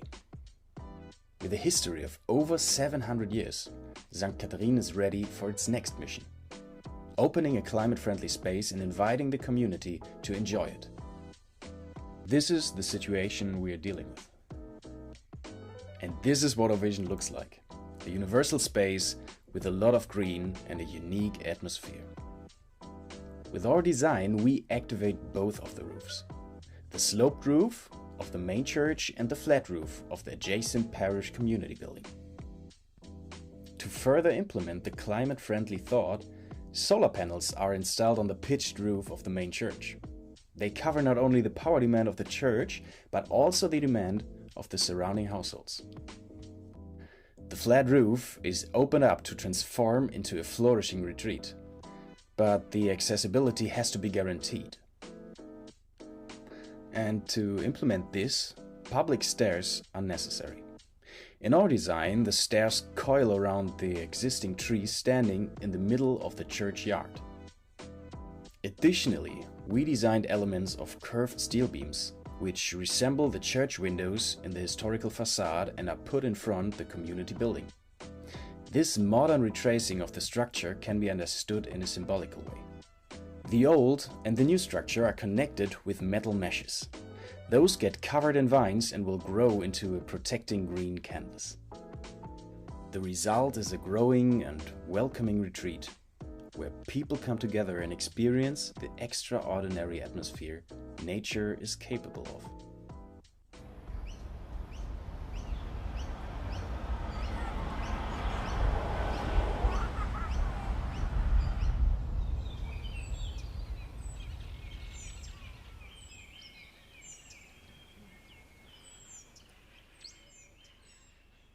Can you feel it? Yeah, that's worth an applause. And I would like to invite them on the stage. Arben Jeddy, Felix Görensen and Leonie Schleier. I hope I pronounced it correctly. Please come to the stage, because Of course, we would like to ask you some questions about this project. Congratulations with it. You can take a seat. Come forward. Yeah, we didn't discuss this. I told them I will just ask some questions in the audience, but then I thought it would be better to invite them on a stage for a few minutes. Can I ask you? You have this wonderful rooftop project. Have you ever thought about your architect students studying architecture? Have you ever thought about designing for rooftops before you started this project? Actually, not. It was a project with our professor, and we had this topic, and we thought, what a cool topic, and we love to work on this project, and we had the choice to how can I explain it? We could choose a rooftop in Hamburg, but we found the church the best rooftop because we wanted to work with the context of the church also, and that's because why we worked on this church. And yeah. And do you look now at the city in another way? Like, do you how did your vision change? Well, I guess the vision definitely changed after this project, because very first of all, you said that the viewpoint of the city is on eye level. And with this project, we started to see from above, this zooming out, this atmospheric view. And by choosing this project, by working on it, we definitely changed the view. And of course, by visiting you here in Rotterdam, by walking the walk, it's a pretty cool thing to do. Thank you for having us. You're welcome. And we're curious because we know now from today that you need an idea to make something happen. And then action, I don't know who said it, but action will follow by itself. Maybe we could ask you, have you shared this idea already in Hamburg with people that would be able to turn this into action? Yeah, we actually had a little exhibition where we could present our project, and mostly there were people from the university, but also from other institutions. So but it was nothing big. So this is very honoring for us. Well, you made a great project. So, and you also did a lunch workshop, right? So you had a talk about your ideas. Can you share some of the responses, maybe? What did you talk about? What did you get out of it, maybe? Well, the main talking partner was Paul. I don't know if he's still here. Yeah, over there, sitting with the sun Paul hat. van Roosmalen. Yeah, it was pretty cool to see the municipal point of view on the project. Of course, we're trying to not focus on this very boring parts. Sorry, Paul. During necessary but boring sometimes. Yes. Super necessary, but during the design studies, we're not trying to focus on that. But with this, within this lunch workshop, we have seen the different points of views, and of course, by having Paul with us, there's a pretty cool partner to talk about. And so, yeah, maybe the German officials are not as cool as Paul, but yeah. Perhaps you need to invite Paul to Hamburg. Yes, one maybe time, that's the next step. Yeah. Okay, nice. So, and are you going to work, or are you now on other projects, or are you willing to work further on this project? More rooftop ambitions? Yes, well, actually, the rooftop ambitions are still there, and still for especially this rooftop. Right now, we're working with the pastor or priest of the church, who's also a pretty cool guy, Frank, and he is trying to turn his church, the St. Catherine Church, into a climate church, and is trying to rethink this super conservative structure we're having all over the Western society. And yeah, maybe if he's pushing, and if we are pushing a little more, this will one day be in reality. That would be amazing. And that's a really important thing you're saying as well, that you're working with somebody that is inside, who has maybe a say in what is going to happen. And we wish you all the luck with this, even though it might not even be your future specifically, but you sparked an idea, and I think that's really wonderful, and keep it going. Yeah, so thank you so much, and Thank you. good luck with the event. Thank you so much. Thanks. Yeah, so I think it's really wonderful. I came up with the idea just now, like to maybe have a rooftop academy, something like this. But I feel there is already a new generation thinking about rooftops way more. I know that Paul sometimes gives assignments to, for example, the universities or colleges here in the city to think along for the rooftop vision strategies, but also other elements. Designers are more often thinking about these things. But also what we aimed for this Knowledge Day was not only to get the usual suspects out, because as also has been said, this is an integral challenge, and we need to approach it also with all kinds of people on board. And so besides this new generation that we just invited on the stage, we also are going to invite 3 inspiring people who, in our opinion, can take us along in where are we going next. But mostly, I think it's really nice that we can use this stage, this podium, to gaze into our futures on a new level, because I think that's also what we're doing. We're using rooftops to actually look way further than we could have been looking when we were not raising to the rooftop level. So please want to welcome Helen Toxopeus to the stage, Jacinta Scheerder and Katrina Johnson-Zimmerman.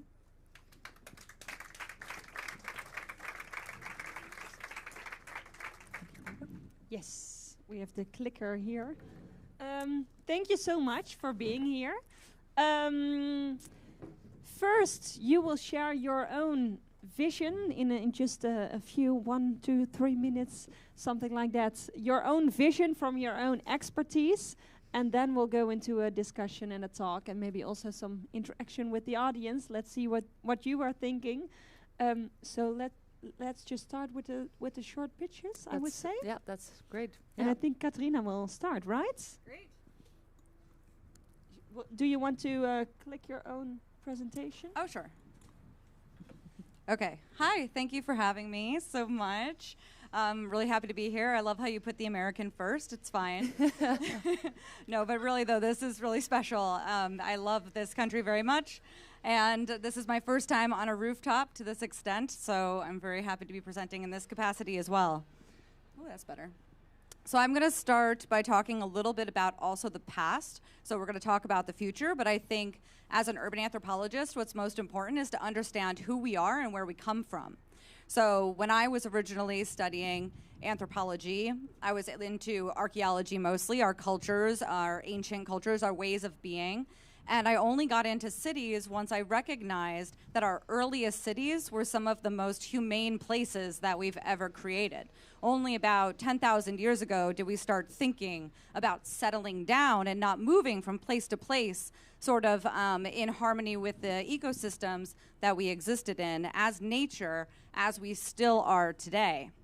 So if we look at our earliest cities, like Çatalhöyük in modern-day Turkey, what we see, and sort of why I'm here in some capacity, is that there were no streets, there were no parks, we didn't have public space in the same way.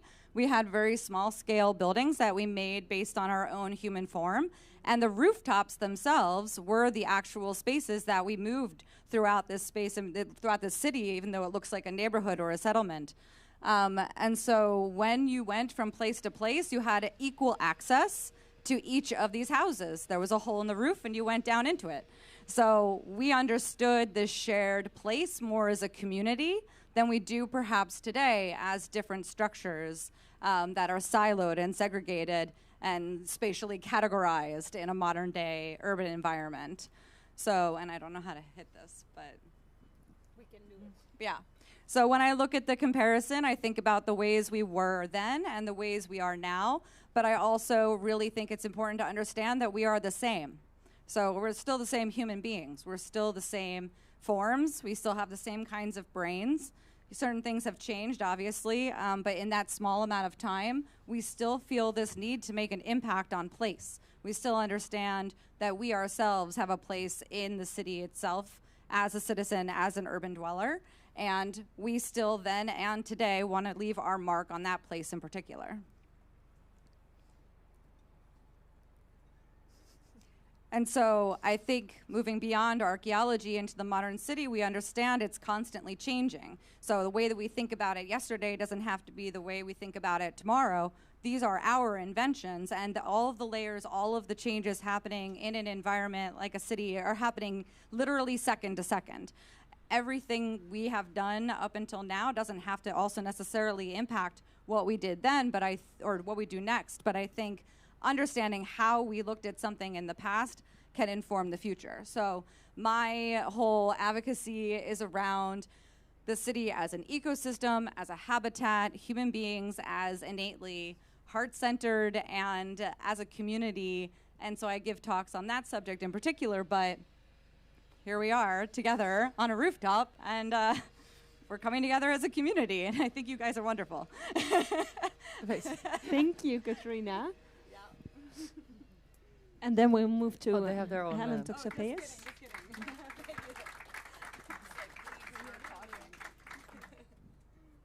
Yes, you can start, Helen. All right, thanks so much. I feel really flattered to be, well, first on my first ever all-female panel. After about 10 years of being on panels, this is quite a kind of a feat.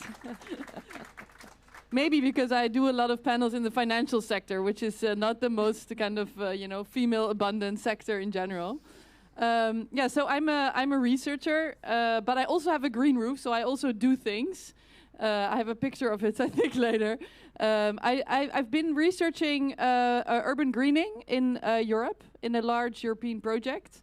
And actually, the green roof part was the roofing part is what really caught my attention. Also, because I did a PhD here in Rotterdam on finance for sustainable innovation. And in terms of urban greening, I think the rooftop greening is where really, and rooftop, all kinds of things, is where a lot of the innovation is happening. And the question that I've been asking myself, and I heard it coming back earlier in the panel a lot, is, well, we all see the benefits of nature. There's so many different benefits. It's multifunctional. But then in the end, so here's a great infographic that the Green Deal Green Roofs made years ago on all the different benefits. So you can't read them, but you can see how many there are of green roofs. But then the question is not, applauding and saying, well, that's great, or saying, well, theoretically it would be worth this and this much money. But the question is, who's going to pay for it, right?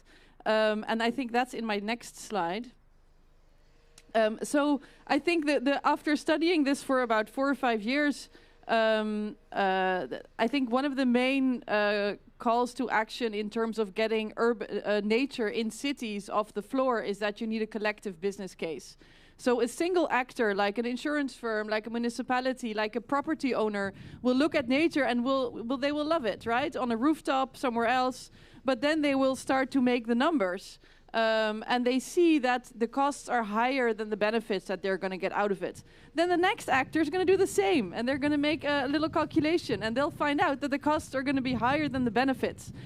And so forth. Whereas the nice thing about nature is that if you then together invest in a certain nature initiative, you actually all reap the benefits. So it's not like, I take this pineapple so you can't eat it. No, it's you create a public good together, and it has, it can realize water retention, it realizes biodiversity, it realizes cooling. So all these different budget holders who have different functions, if you would be able to come together with at least some of them, the business case would work out. And I think that that's when you click through this is kind of my main point, is that also for a green roof, you have costs. You have often municipalities that give some subsidies for green roofs, 25 to 50% because of water storage. You have an owner of a green roof that is willing to pay some money because it looks nice. Also because it has some energy efficiency value. So they'll pay a bit of it. There might be NGOs or another part of the municipality that cares about biodiversity that might want to sponsor a bit because you're, creating another part of the ecosystem. And in the Netherlands, interestingly, there's an insurance firm that actually doesn't pay for a green roof, but it helps reduce the costs of green roof by doing market development. So This is Interpolis, who says, we want to grow this market, and is working, does marketing campaigns on green roofs, and then kind of sells green roofs at a discount with a green roof partner. I'm not sure. I can't remember what. Oh yeah, this is their one of their marketing campaign things. I'm not sure if I have another slide, but maybe that's it. One more. Oh, that's my roof. Just to prove that I don't only think about green roofs, but I also had one made. Yeah, maybe just leave it. So what we did is we went to many different cities. I actually went to Hamburg for a week. I interviewed a lot of people. So people said, you have to go to Hamburg because they have this really cool green roof strategy. And I went to talk to someone at the municipality. So I can give you his email address. He works on climate adaptation. And he told me all about green roofs in Hamburg. What they actually do is when they're in the same situation as many Dutch cities. So when there's a lot of houses that need to be built and they want to green the city. So they have this special kind of tax construction called the Natuurcent. And they have this Eingriffsregelung, which means that you have to leave as new biodiversity if you get rid of biodiversity. And then the land uplift tax, so whatever the land becomes worth more, that tax goes into like an urban nature fund, which is used to kind of replace nature or to improve nature in other areas. So this was something that they were piloting when I went there a couple of years ago. I don't know how it's now, but interesting kind of financial constructions here. And we basically, and I'll keep it short here, so we identified different models, and you can watch a video and download this from online, on really kind of what are the main drivers for different actors to pay for urban greening. Point. Thank you. Thank you. Helen. Yeah. All right. Well, thanks for having me, and thank you for sitting in the sun, boiling. But anyways, my name is Jacinta Scherer. I'm a futurologist, so I'm doing scientific research about the future, mainly about 2050. But as of, well, not today, but let's say around today, we will start a new research about 2100. There's some Dutch people here in the audience, right? Because thank you for the possibility to do this research for 2.5 years. It's been paid with your tax money. And I had a wonderful time. But that also means it's downloadable for actually all of you. It's also in English. It's called Horizon Scan 2050 if you want to know more about what we might expect in the future of the Netherlands. The main outcome was actually... well, not maybe the main for me personally, the main outcome was the changing norms and values. So literally how we look at the past as how we look at the day-to-day as how we look at tomorrow or even in 2050. That has got to do with changing norms and values. We cannot look at 2050 using the same glasses. And we all have glasses, huh? You don't see? Yeah.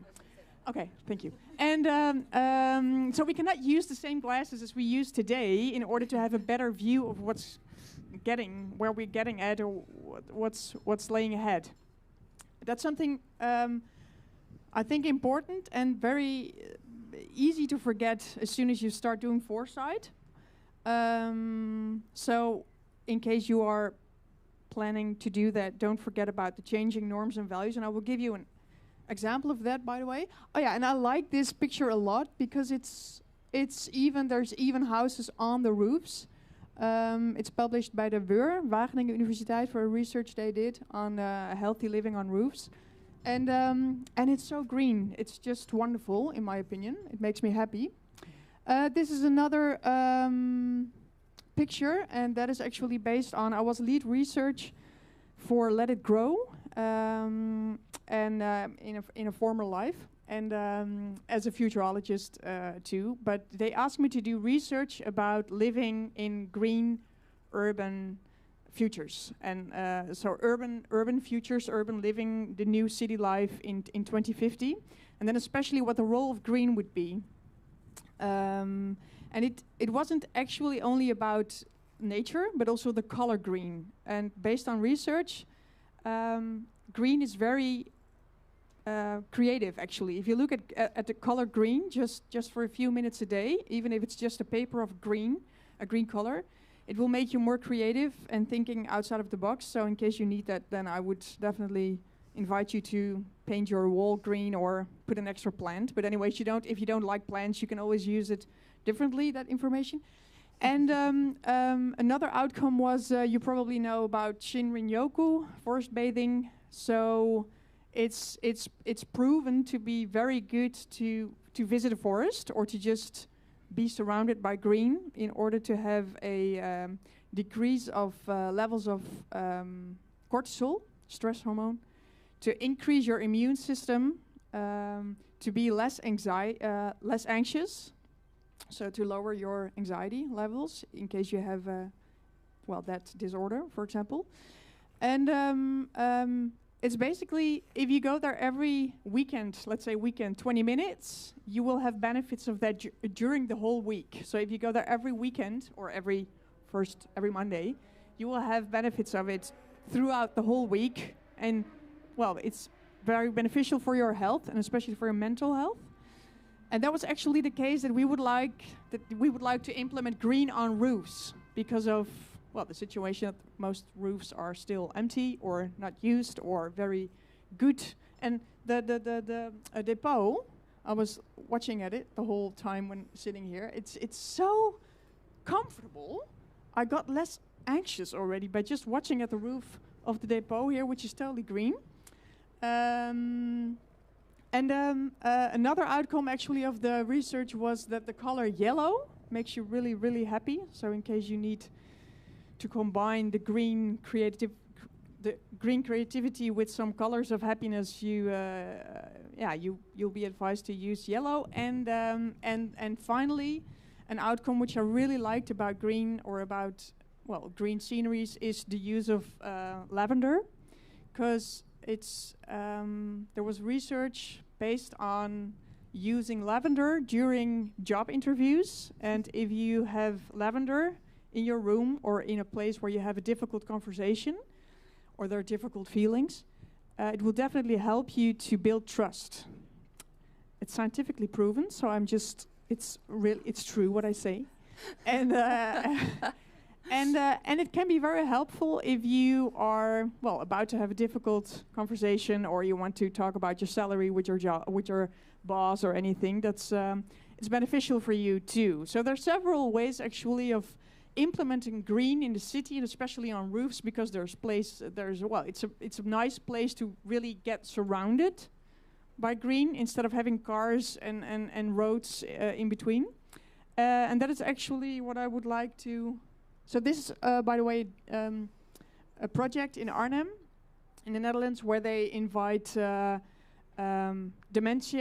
people with dementia to work on the roofs and to just be surrounded by green all day long and to have a purpose in life again, because it really feels like going to a job again and be of any good. And then what is really interesting me personally at the moment is living in a tree house.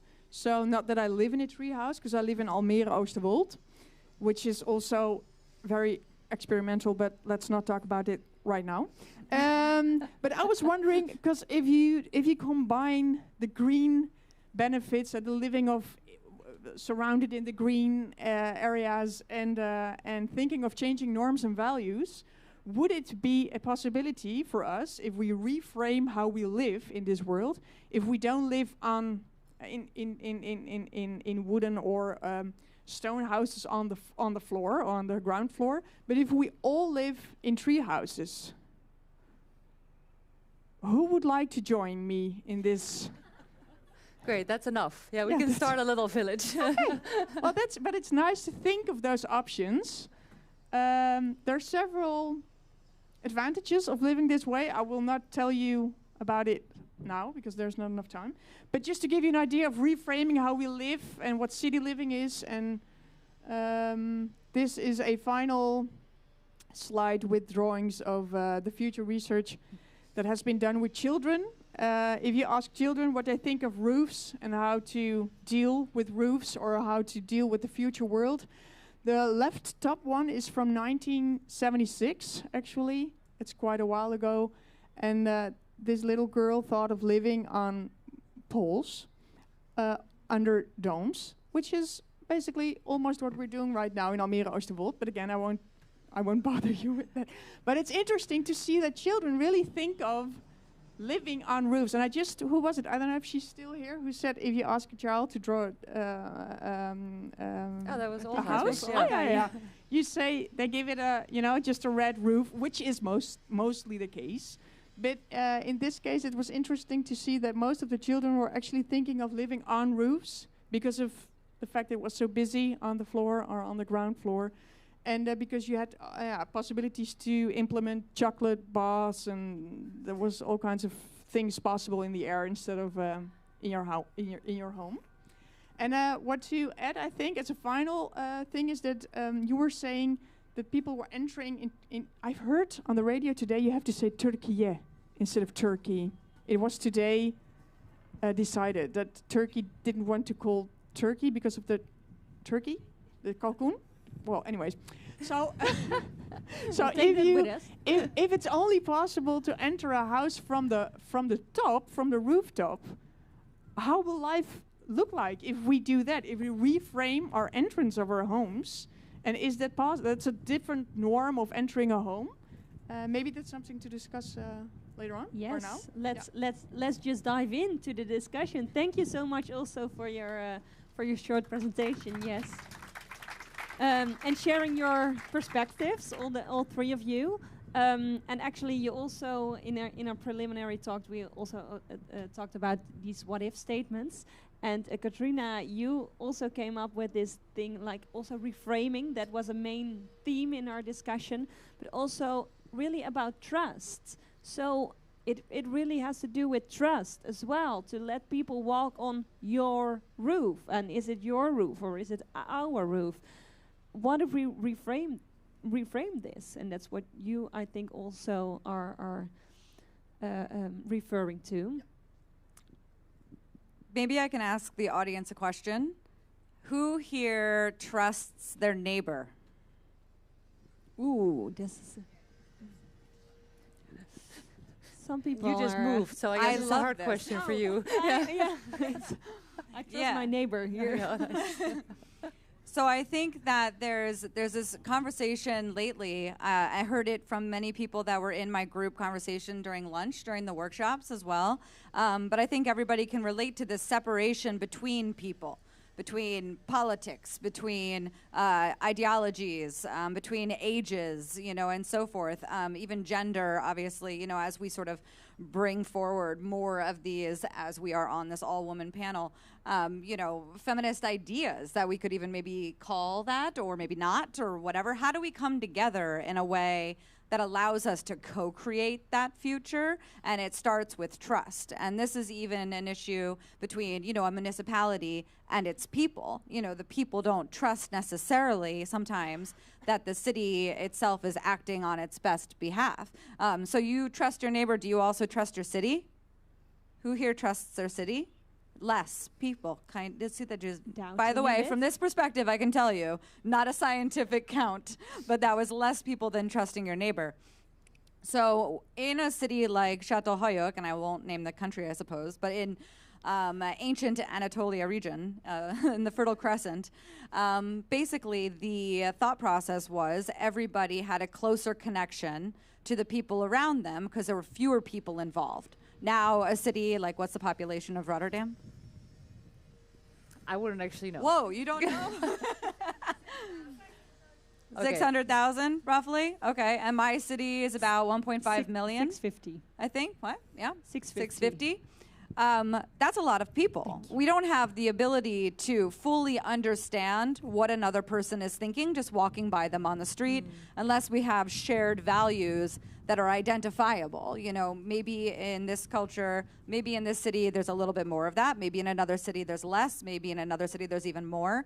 It depends on where you are, but there's a general understanding of this deepening divide. So in order for us to get to a place like Çatalhöyük to the extent that we would trust an individual to have access to our rooftops and not abuse that right, for instance, right? To have access to our homes. That takes quite a while. And I think it's sort of like thinking about a small town. So I come from small towns, not cities, which is why I got into cities later on when I was exposed to them, where people did not, lock their door. You've heard that before, right? People live in these small towns, they don't lock their door, their children just come and go, people keep an eye on each other and so forth. That's a small, tight-knit community because people have a rootedness in place. They live there, they understand each other, they watch their other kids grow up, they marry each other. They know each other. They know each other. So how do we get to know each other better so we can replicate that to a larger extent? But isn't that a like, maybe if we gather around and share a rooftop, then we get to know each other better? Yes. For example, when I was in Cuba, I was at this rooftop floor and getting to know all kinds of people on the shared rooftop. But on the other hand, we have to get to know each other in order to be able to share this place. So where do we start? Well, unless you make it, like, my question to you actually is, what if we make rooftops to, instead of like, we have a rooftop because, let's say not everybody, but almost everybody has a rooftop because it gives us shelter, right? That's been the basic idea of having a rooftop, I guess. But what if the rooftop is not only about a shelter anymore, but it's also about having it's our health, like to stay sane. It's a place where we get together in order to stay sane. So it's totally accepted if you go to your rooftop because you have mental health issues or not. But anyways, to get more sane again and or space relax and have this feeling of freedom more, in my opinion, and to have a view actually. Yeah. It's funny because also Jan Henk referred to it that we discussed previously, that this overview effect that you could experience, even if it's just the tiniest way, by being on top. I mean, we don't. It was also mentioned this morning that we don't have mountains in the Netherlands, and I think that sometimes having a higher vantage point can help. Taking a step back from everything, and you're mentioning like this, kids are even drawing things on rooftops because it's too busy in cities. I mean, that's a really big sign that we can also value rooftops for this more health benefits, which also might mean, I don't know if this is Interpolis angle also has to do with health and how to value that in a city. Yeah, so for them, I think it's also about, just that it looks nice and people also want it, right? So it's not just about covering a roof so that it lasts longer. But I really like, what I really like about this discussion is that it's much more about, kind of the public value of a roof, right? Whereas when I was studying urban nature in general, I put green roofs very much kind of in the private domain. So like there's public parks, but then roofs, there's like a property owner, and that person decides who can get up on that roof or not. But we did have discussions, but at the same time, this roof delivers a lot of public value. So it delivers health through maybe, biodiversity, or indeed providing the overview effect, like spirituality benefits of being on a roof. And maybe it should be a right to be on rooftops in cities to have that kind of mental health benefit from being up. And I remember many years ago also a session where in a more kind of an urban planner, so I don't know too much about this, but they were talking a lot about bestemmingsplannen, so like urban planning plans. Zoning plans. What? Zoning plans. Zoning plans, Thank exactly. you. Zoning plans. See, the word is just as boring as in Dutch. And even that maybe the roof should have like a second zoning plan, right? So that there should be like this tweede maaiveld, a second layer in the city that also has a function. So you get rights for the first layer, but that doesn't mean you also get rights for the second layer. And I think that idea of having to deliver some public value by being responsible for your roof and maybe choosing between water storage, biodiversity, access, spirituality. I think that's actually a really interesting idea, just because the city is denser and it's also more unequal. Well, and it should, you should not pay for it. It should be free of charge of anything. It's just not if you buy a coffee of €5 or dollars, then you can enter our rooftop. It's not only for the young hipsters and It's just free for everyone. And if you want to meet people, or it should be. That's what I like actually the most. If it's out there stated as this is a mental resort. Ja, dat kan je niet zeggen. No, but you know what I mean? Yeah. But then straight away you get the question: then who will pay for it? If it's going to be for free. Oh, there's an idea in the back. I'll come to you. Then I'll have a microphone. My name is Matthijs Maus. I hold it myself. Okay. My name is Matthijs Maus. I live in Prague, but I come from the Netherlands. Thank you for your inspiring talk about the first city. If you think back about the first gardens that were made worldwide, they were made to tell a story. Gardens are telling a story historically. So if you talk about putting green on top of buildings, I see the opportunity to tell stories and to create places that basically generate, that give trust to the public, to tell each other stories. And especially in the digital age, that's what I a little bit miss in your conversation. Where is the total opportunity of the Instagrammable images that you can transfer with the stories that are created on these spaces, especially in a financial sense, because the social impact, but especially also all these stories add value to the identity of the city, and that's very valuable. That's if I'm a property owner and I have a fantastical place here where a lot of people come, my building becomes more valuable than the next one that doesn't have it. And I don't understand why that is not in the conversation today. Well, thanks. Thank you for your contribution. For me personally, it's really not about Instagram. I get what you say. But I think if we step out of this roze bubble, which we are definitely in right now, there are a lot of people not even using Instagram or social media, or they're using it in a different way than, hey, I need to go to a certain place in order to make a picture which can be uploaded and gets a lot of likes. And that is I think that is a group which is already al wordt bediend. How do you say that? It's being served already. Yeah. Yeah. So, but that's just my humble opinion. But it is interesting to me because, yes, I think also a lot of people come here just to take photographs. And that also helps with getting all the attention and telling the stories about this beautiful place and space Rooftops can offer. And also we had some previous expert meetings. And there was this discussion about the Groothandelsgebouw, office building here in the city of Rotterdam, with also a beautiful rooftop. But also there are a lot of offices still for rent. And then the discussion came up, okay, but what if they really developed even more this rooftop? Would these offices become more valuable and more popular to rent? So maybe that is a bit in your story as well. So how to take this value into your calculations, and if it's Instagram or if it's whatever, also the rooftop for office rents. But can this be? Yeah, I think it's a great idea. I mean, if you would have like a very nice building which has a public rooftop, which also is really Instagrammable, people come there, and then also you can sell the apartments underneath. I mean, that sounds like a good business case. So I don't see But what triggered me here today, being in a rooftop, I think it has been underexploited, and people are not aware of all the value of being on a rooftop. And I think that idea of actually changing your mindset while you're on a rooftop, I can imagine coming up here with like school classes and let them draw what this could look like. Just put big pieces of paper, or maybe it has to be digital, right? You put layers over and you do like a virtual reality, what this could look like if you, make it all green, or you have like different scenarios.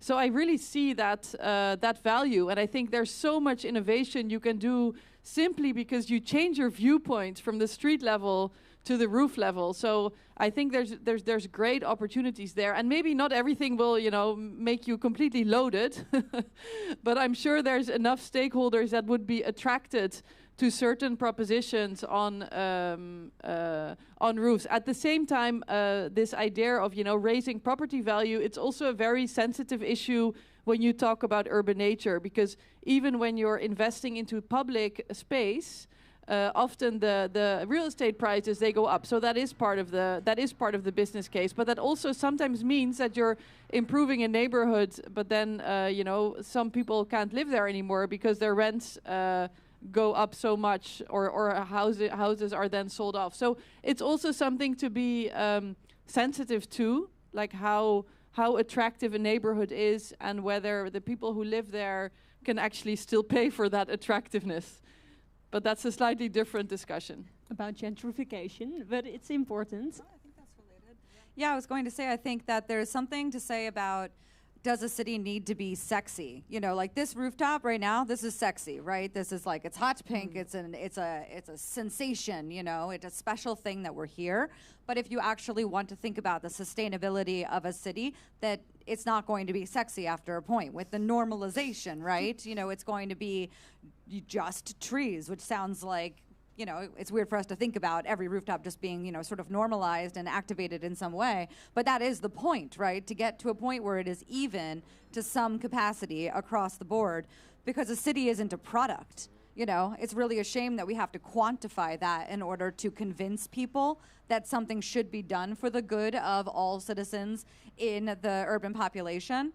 But we need to make sure that we're also thinking past that point of convincing people to get on board and get to a point where it's as normalized as possible for the benefit of everyone, because a city is created by and for us. And if you think of it like an ecosystem, then we have to think about the impact that the roof has, not on just the people that live in that building, but also the people that live on the other side of the city itself. I think what's really interesting, that we had these expert meetings beforehand as well, and I think it is a lot, the question is oftentimes, can we activate a rooftop and what should be on it? Like, what should be the function? And the funny thing about not sexiness, a lot of people said that to actually get a sense of this rooftop feeling, they actually didn't want the rooftop to be activated. They wanted it just to be the rooftop with the weird structures on it and the installations that provide clean air for the building. And I think that is also I lived on a rooftop for a year that we'll visit later, hopefully all together. There were many people visiting the rooftop at night because they had been visiting that rooftop at night for years. I mean, that's when you grow up in a city, that's the place where you go to kind of have this, nobody sees me, like kind of sneaky, but also really exciting and very, as we have already mentioned so many times, like very, you come home on a rooftop in a way by being in a place that doesn't really impact you too much. But I think this is also the question of to what extent do we need to activate rooftops, but also can it just be a rooftop that you can access in every neighborhood, for example? Yeah, maybe because I talk a lot to municipalities about urban greening, and the thing that I have to think about now is like, well, you can only give out your tax money once, right? Like, so you have to decide whether you give it to, social housing or to education, and there's always too little money for all these different causes. So I think you still need to think really smartly and convince people, whether it's really useful to do something on a rooftop. So if I'm a little bit devil's advocate, things are more expensive on a rooftop. So if you can do the same festival or the same academy or whatever somewhere in a nice park, and it's 1/4 of the budget, and then you can use 3/4 to something very meaningful, then maybe that's the way you should be spending it, right? So I also want to give that, in the end, it will be always kind of, some things will work really well on rooftops, and I think there's still a lot of convincing to do that some things work better on rooftops or also on rooftops. But maybe some things can also just be not on rooftops, right? Or will you now just kind of blow me out of this? No, but simply because I think that we need to think about also how do we spend our money. Yeah, I think what is really interesting about this is that oftentimes the conversation about rooftops, because it is this new space, actually, to me, kind of are also about how we are relating to space in general. because we're projecting all these ideas and possibilities and solutions on rooftops nowadays, because it's the only space that we have left to kind of dream about. Keep dreaming as well, like we know it's very important to do this. But it should also be a trigger to revalue what is going on the ground level. And I think one important thing, Paul mentioned the ecosystem thinking. I know also from our permit that it doesn't really help if you want to have a space for bats in your rooftop development. It doesn't help to just have the rooftop and put some things and some nests on it. But for example, the bats need some kind of rooting to the rooftop or to the place. So working on green rooftops or places for animals, like we are ourselves as well, we need to implement it within the wider ecosystem. I'm curious also if that's something. Well, and I think if you do take a look at the social aspect of it, and if you do take a look at the economical aspect, in Amsterdam, for example, we have around 800,000 people living without the periferie, zeg maar. And 1/3 of the people is lonely. 1/3. Do you know how many, how much that is? I mean, how much the city pays? Probably, I don't know in what kinds of ways, but for people having those severe, I mean, 80,000 of the almost 300,000 are severe lonely. That is also kostenpost. We pay for that too. So I think if you take a look at it as a it should be a holistic approach. I think I do agree that some things you can solve on the ground, but on the other hand, why not in the air? You know, if there's still a space left, and you can. This is just there's no history on the roof, right? Besides that, it should cover us, and there's no. It has been this, and now we have to make it work in another way. It's nothingness, and we can make something new. And that's also we can only do it once. You know, if we do this good, I think we might make a difference. Yeah, for that matter. I'll come. The roof is not nothing. Yeah, nice. The roof has been is considered as residual space, because especially you look at the hospital and down here at all the installations, it was the best place to put them out of sight. So it's not nothing. It's like a residual space in a building process, and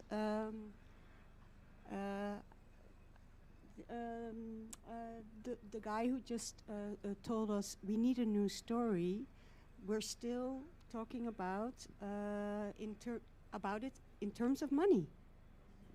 In the economical sense, we need a new story, I think, and there's no quick fix. I would love to think otherwise, but there's no quick fix. It's about city making in general. You can't take it away, just look at rooftops. You have to look at the city as a system, as an ecosystem. Thank you so much. Public space detective, and what is your name again? Floor van Ditshuizen. Floor van Ditshuizen. Thank you for your contribution as well.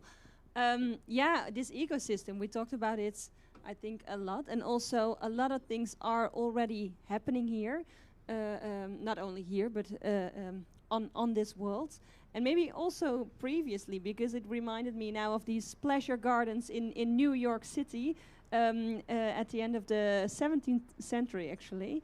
And because of the scarcity in the city centers and on Manhattan, they programmed these open theater spots on the rooftops of the theater. So it does raise the question of scarcity in city in terms of space, but also this valuing and this aim for new kind of spaces. But how do you, make this decision on what do you do, what do you need, and how do you value it?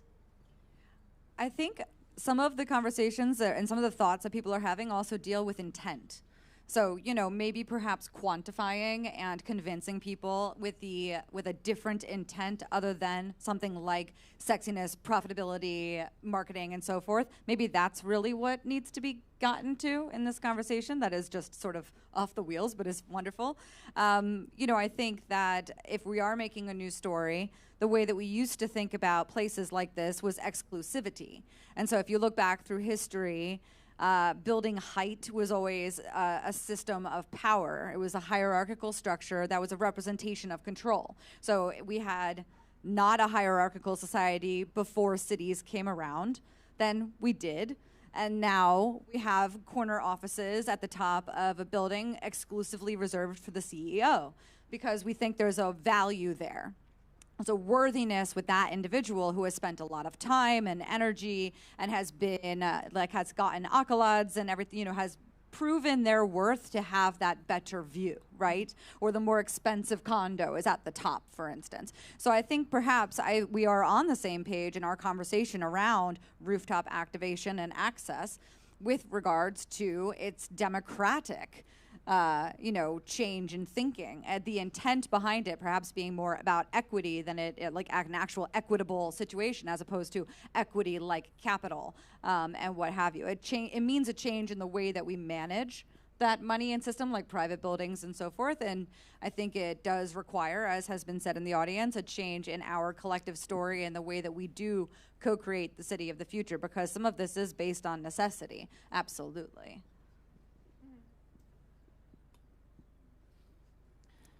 Maybe I can respond just because you did trigger me a lot also with your statement. I think there was some like how do you say it? Like it's still about money in this. You meant like that's the reality, right? Yes. Yeah. So we need to figure that out from a money sense. It's what we Yeah. Yeah, we need a long-term vision and not only short-term political. Yeah, and I think I think that the business case of having like an integral, vibrant rooftop, it's there, but it's not always that all the right stakeholders who would be able to spend part of their budgets would be attracted to it. So I think that's like I'm always really inspired by Elinor Ostrom, who won a Nobel Prize many years ago on her work for economics on collective action. So really how, to bring people together to get sustainable outcomes. She did it in a very different setting, like fishing ponds and not overfishing a pond, that type of behavior. But I really like to take it as an inspiration to also think how to bring different public and private actors together to realize something that everyone benefits from, maybe in a social sense or in a spiritual sense, maybe some in a monetary sense. Or others in a public space. And then even within this current kind of money, I think you need a longer term perspective for it. But then you can get the business case to work, I think. I think there's also some more structural changes that we need to make. But I think that's one approach that is at least pragmatic. If we are, but we talked about it in the lunch workshop as well, specifically then about green roofs. That you see all those stacked benefits, but then how do you get all these people together to make that business case work? So and I think that's something that we're still really struggling with. So you see some cities where this is happening, where they're making water funds or urban forest funds, trying to pool together different budgets. To realize one intervention, something green. So this is kind of the thing I'm trying to puzzle with at the moment to get the money part to work. Yeah. You need a story to collect all this input, and I think Miriam actually showed a perfect example with her vision of this rooftop, and then get people aboard.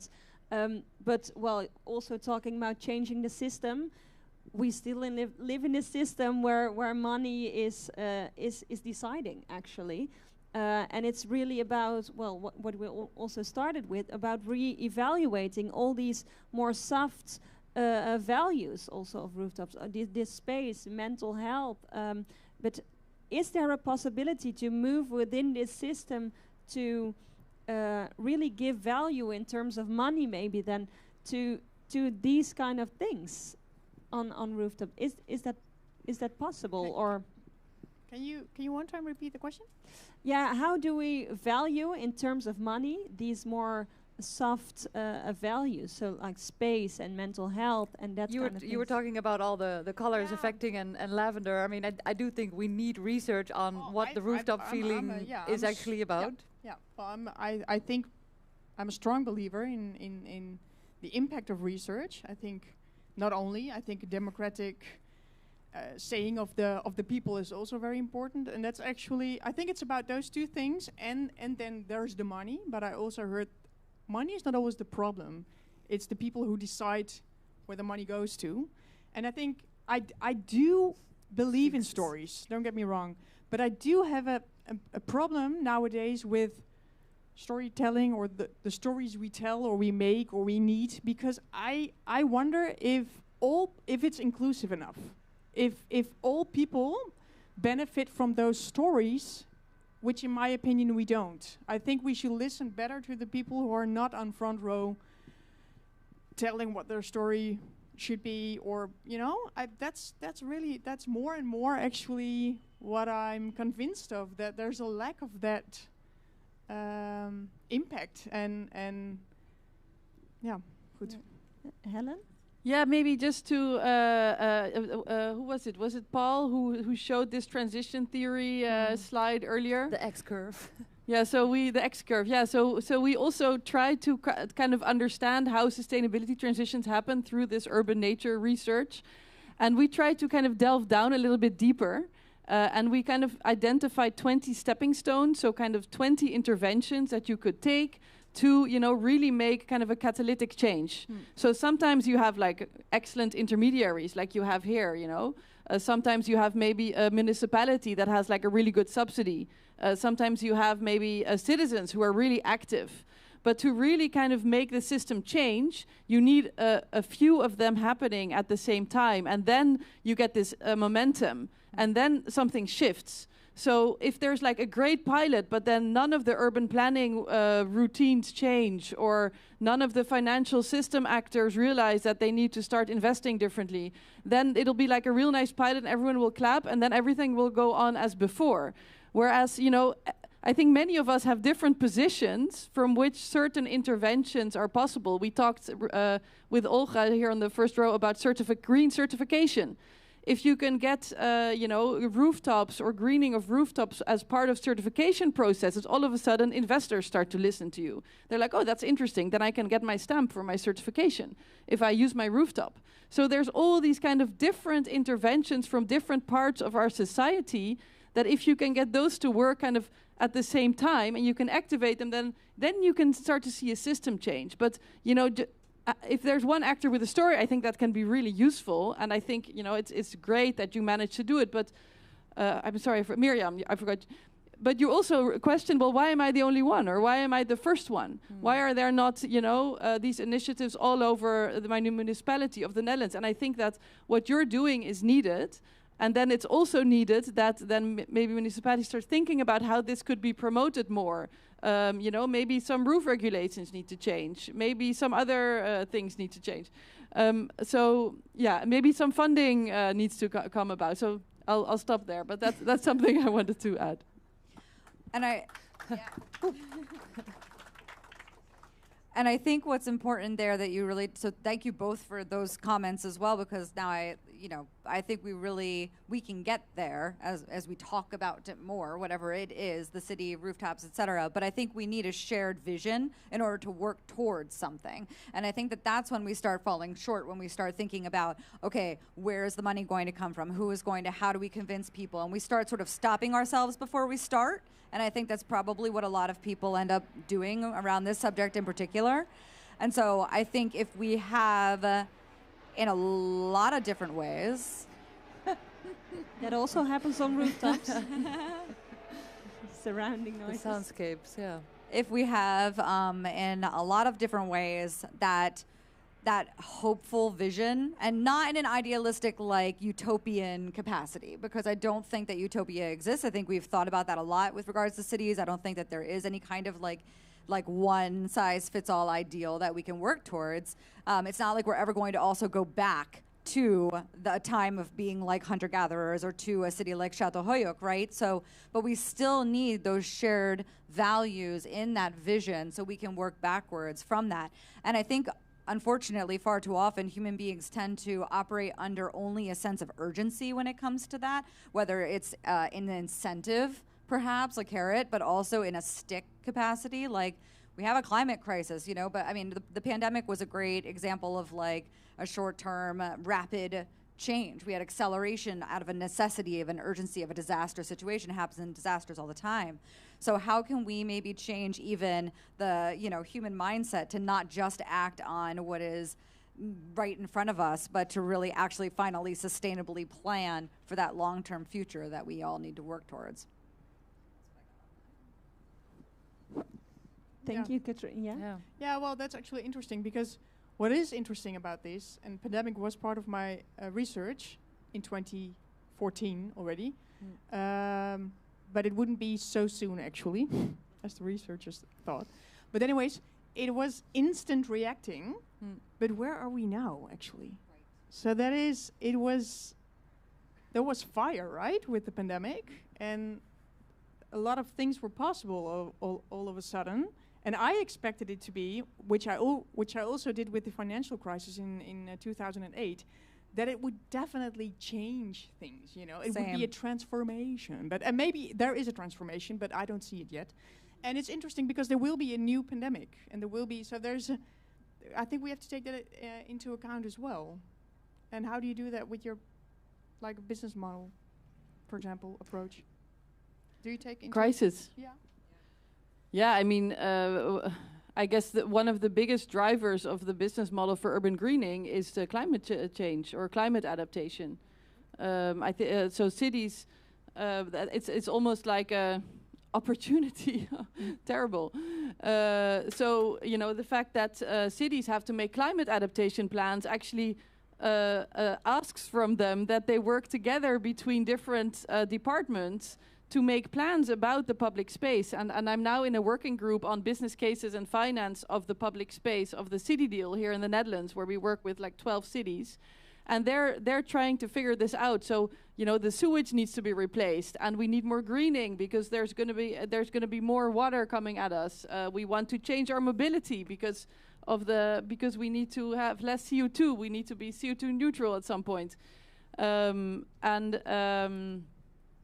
Yeah, so I think that crises can help drive business cases because of urgency, and I think the pandemic is different than climate change. I'm more worried about climate change, and I think that is something that can drive budgets to come. And what's interesting in the financial sector is that actually the Dutch Central Bank has been taking a leadership role here, because they have been really trying to quantify the systemic risk of climate change, but also biodiversity loss on the financial sector. So kind of translating these kind of external things to, you know, actually asset values.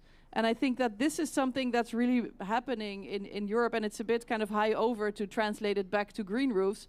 But I think in the end, what will happen is that it translates into investment criteria, which will give more green light if you have thought about, you know, a climate adaptive roof, for example, which will in the end help you get the roof added to your building. So I think that's one route I see. Yeah. And also that makes these rooftops part of the solution of this whole puzzle, of this whole ecosystem we're working on. Yeah. Maybe to the last question. Do you want to? Yeah, sure. Yeah, I guess we kind of want to ask you all to come up with some kind of call for action as well. What is something that we can do tomorrow? Yeah. Can I add one more thing? Yeah, actually, of course. it reminded me of something Roman Krznaric, a British philosopher, said.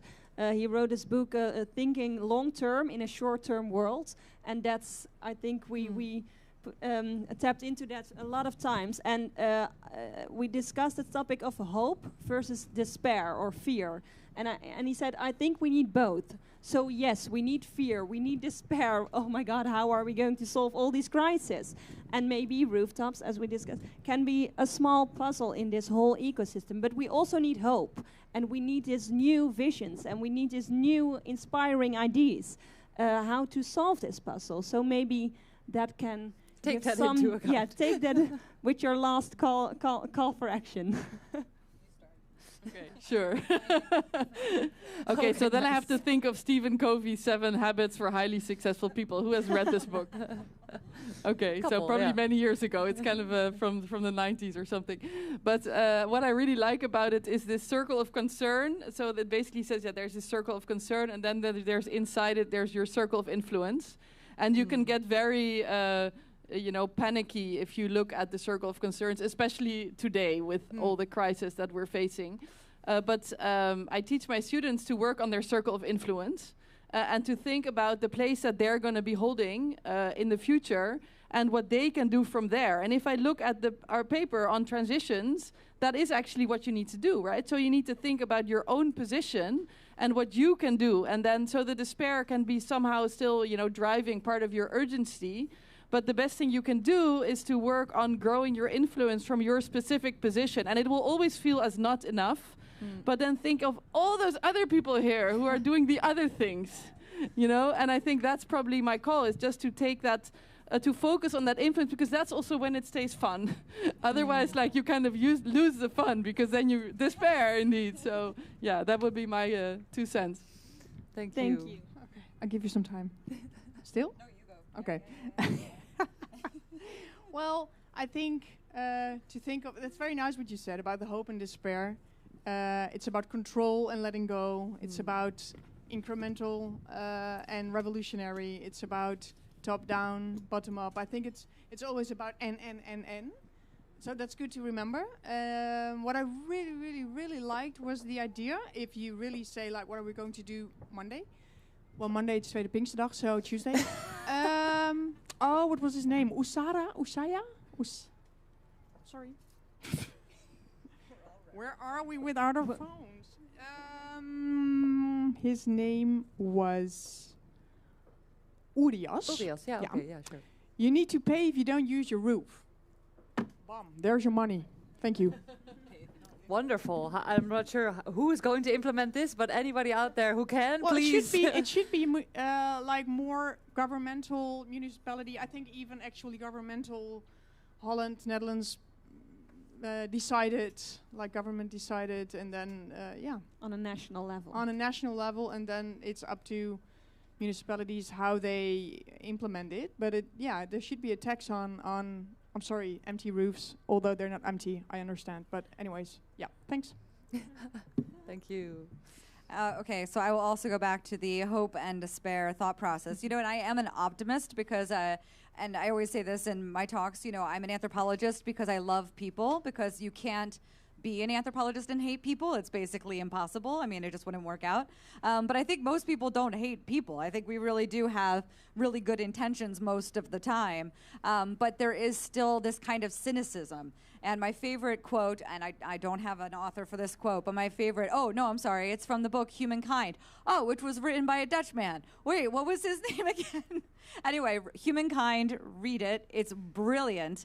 But it's about kindness being at the core of humanity. We didn't get this far just based on competition, right? We have some kind of level of cooperation that we all have collaborated on throughout time. So the thing that I like to quote, and I wanted to find it exactly because it is exactly what you were speaking to, is in a very obscure quote actually from Jane Jacobs. So everyone talks about the main one about cities being created by and for everybody. But this is my actual favorite quote from her, so I'll read it to you. She said, "You can't prescribe decently for something you hate. It will always come out wrong. You can't prescribe decently for something you despair in. If you despair in humankind, you're not going to have good policies for nurturing human beings. I think people ought to give prescriptions who have ideas for improving things, ought to concentrate on the things that they love and that they want to nurture." And so the Humankind author said, cynicism is a synonym for laziness. So if we all stop being cynical and do something, then we can do whatever we want, because we made up this entire thing that you see in front of you, and we can make it be better if we want to in the future. We just have to do it. Thank you. Thank you so much.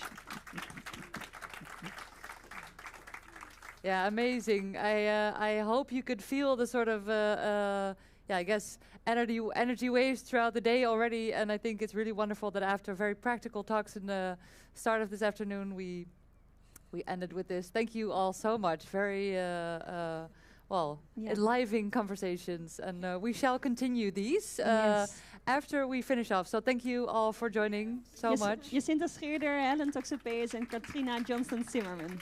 Thank you so much. Yes, so we're almost there. We're almost there. Yeah, we are almost. Two things. Yeah, two things still left for you. Also somebody on the stage still.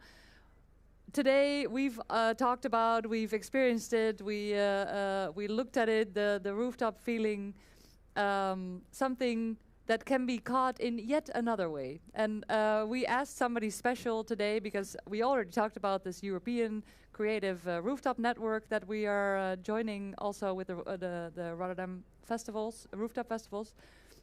And actually, this network is now exchanging knowledge not only through visiting each other's festivals, but also by exchanging residents, artists in residence. And we have people visiting from Belfast and Nicosia over here, but we are also sending out residents. And today we asked one of the residents who will be traveling to Nicosia shortly to share a bit of her way of storytelling. And this is sensory storytelling. And we thought it wouldn't be a real knowledge day if we were also to experience the rooftop feeling within our bodies.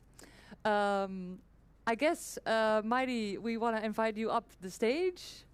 This is Mighty from Forêt Atelier. Hello.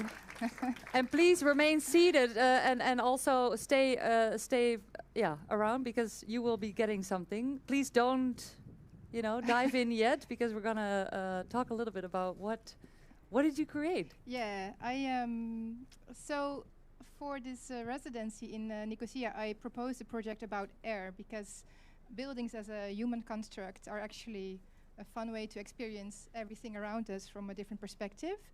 So I see them going around. I like to do some funky things. I'm a distiller, perfumer, brewer, and I've collected edible flowers and herbs from different rooftops here in Rotterdam. For the opening of Rooftop Walk, I've served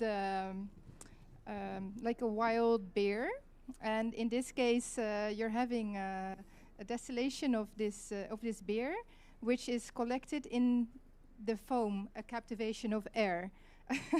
So one of the things which is interesting for me in Nicosia is that it's the last divided city, it's called. So it's one city, part Greek Cypriot and part Turkish. The whole space above this border is all the way up into space, divided by politics. So it's actually into space. It's crazy. Wow. So for me to captivate air and to do this like small physical thing and bring it back to one person and do a kind of plea for please green roofs, it's a way of toasting, and also maybe a way of a bit of an uncomfortable subject sometimes. I mean, we all know that air is carrying corona. It's also how to say, it's the invisibility of pollution, pollution, indeed. Which thank you. Yeah, you're welcome. So we're sharing the same air, so the thoughts are here. Yeah. So and I've heard everything about indeed having flowers and such, lavender helping for trust, but also I mean, how to experience this yourself. So I have met with the two residents from Belfast and from Nicosia earlier this week, and we've collected some elderflower, which is also on the mixed in with the foam. It's vegan, by the way. And then there is, to match with the hot pink, there's some Overschie's rose petals, which I dried. And Overschie is an area here in Rotterdam. It's over nearby. So I see people are already enjoying it. Some are already finished. Others and are. Since so many people left, there is waiting. enough. There is you enough. You can get another one. But before we are Yeah. also going to experience something else. Thank you, Maidi, so much. Yes. And if you're curious about the recipe or how on Earth she managed to do this, you can talk to her. She'll be in the back. Yes. Thank you so much, Maidi. Thank you very much indeed. I mean, what I like about this is that when we do things on rooftops, things happen unexpectedly. But like, I did not expect this, and also Rooftop Maidi clouds. did a lot of good work, kind of creating this on the go. So I'm really happy to share this with you. Yeah. And we're going to. Yeah, and while we're enjoying this drink, we are going to watch a last video, and that's also the closing, I think, of this program. So before we go to that, I would really like to thank you all, you being here for the whole day, of course, all the guests on stage, the lunch workshop hosts, the people who were presenting this morning, also people watching online, and of course AIR also, and the Rotterdam Architecture Month for helping organize this together with the Rotterdamse Dakendagen. Thank my co-colleagues. Well, thank you, Sophie. Yeah. Well, Thank you, we did. It is on, I think. Is it on? Okay, perfect. It's on. Thank you, everybody, staying in this heat to Yeah. stay in this Yeah, program because we have lost some people, but it's very nice you're all here. I say Yes. cheers and thank you, Renee Yeah. and Sophie. And well, thank you. And then we're going to watch the video, and it's really taps into this rooftop feeling. Ilja Gele, she's an anthropologist and dancer as well, and she did a rooftop research on how, what this rooftop feeling actually is by dancing on Moroccan rooftops. So enjoy that. And also, there are coins to get a final drink at the bar.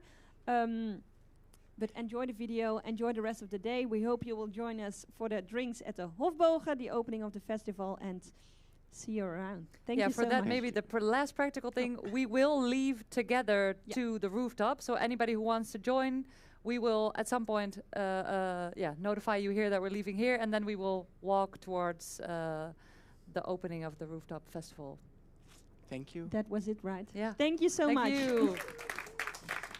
To the video of Ilja Gele.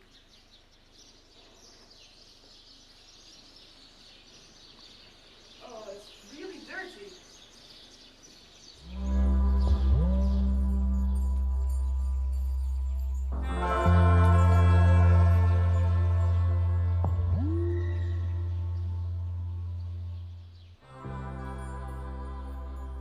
In 4 months, I got to know my rooftop in Tétouan, Morocco, in a deeply personal, highly perceptive way that only dance can bring me. The blue sky makes me aim upwards more often. I turn my face to the warmth of the sun. The alternation of sunbeams and fresh breezes brings my skin to life, so that I can dance from the sensitivity of my skin, soft and detailed. Claiming this space with my unconventional movements feels like I'm making a statement. My rooftop is an interesting political space, exactly because it is both private and public at once.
I can see that the openness of my body reflects the architecture and ambience of the rooftop and its environment. I let my body heat evaporate into all this space, this air above and around.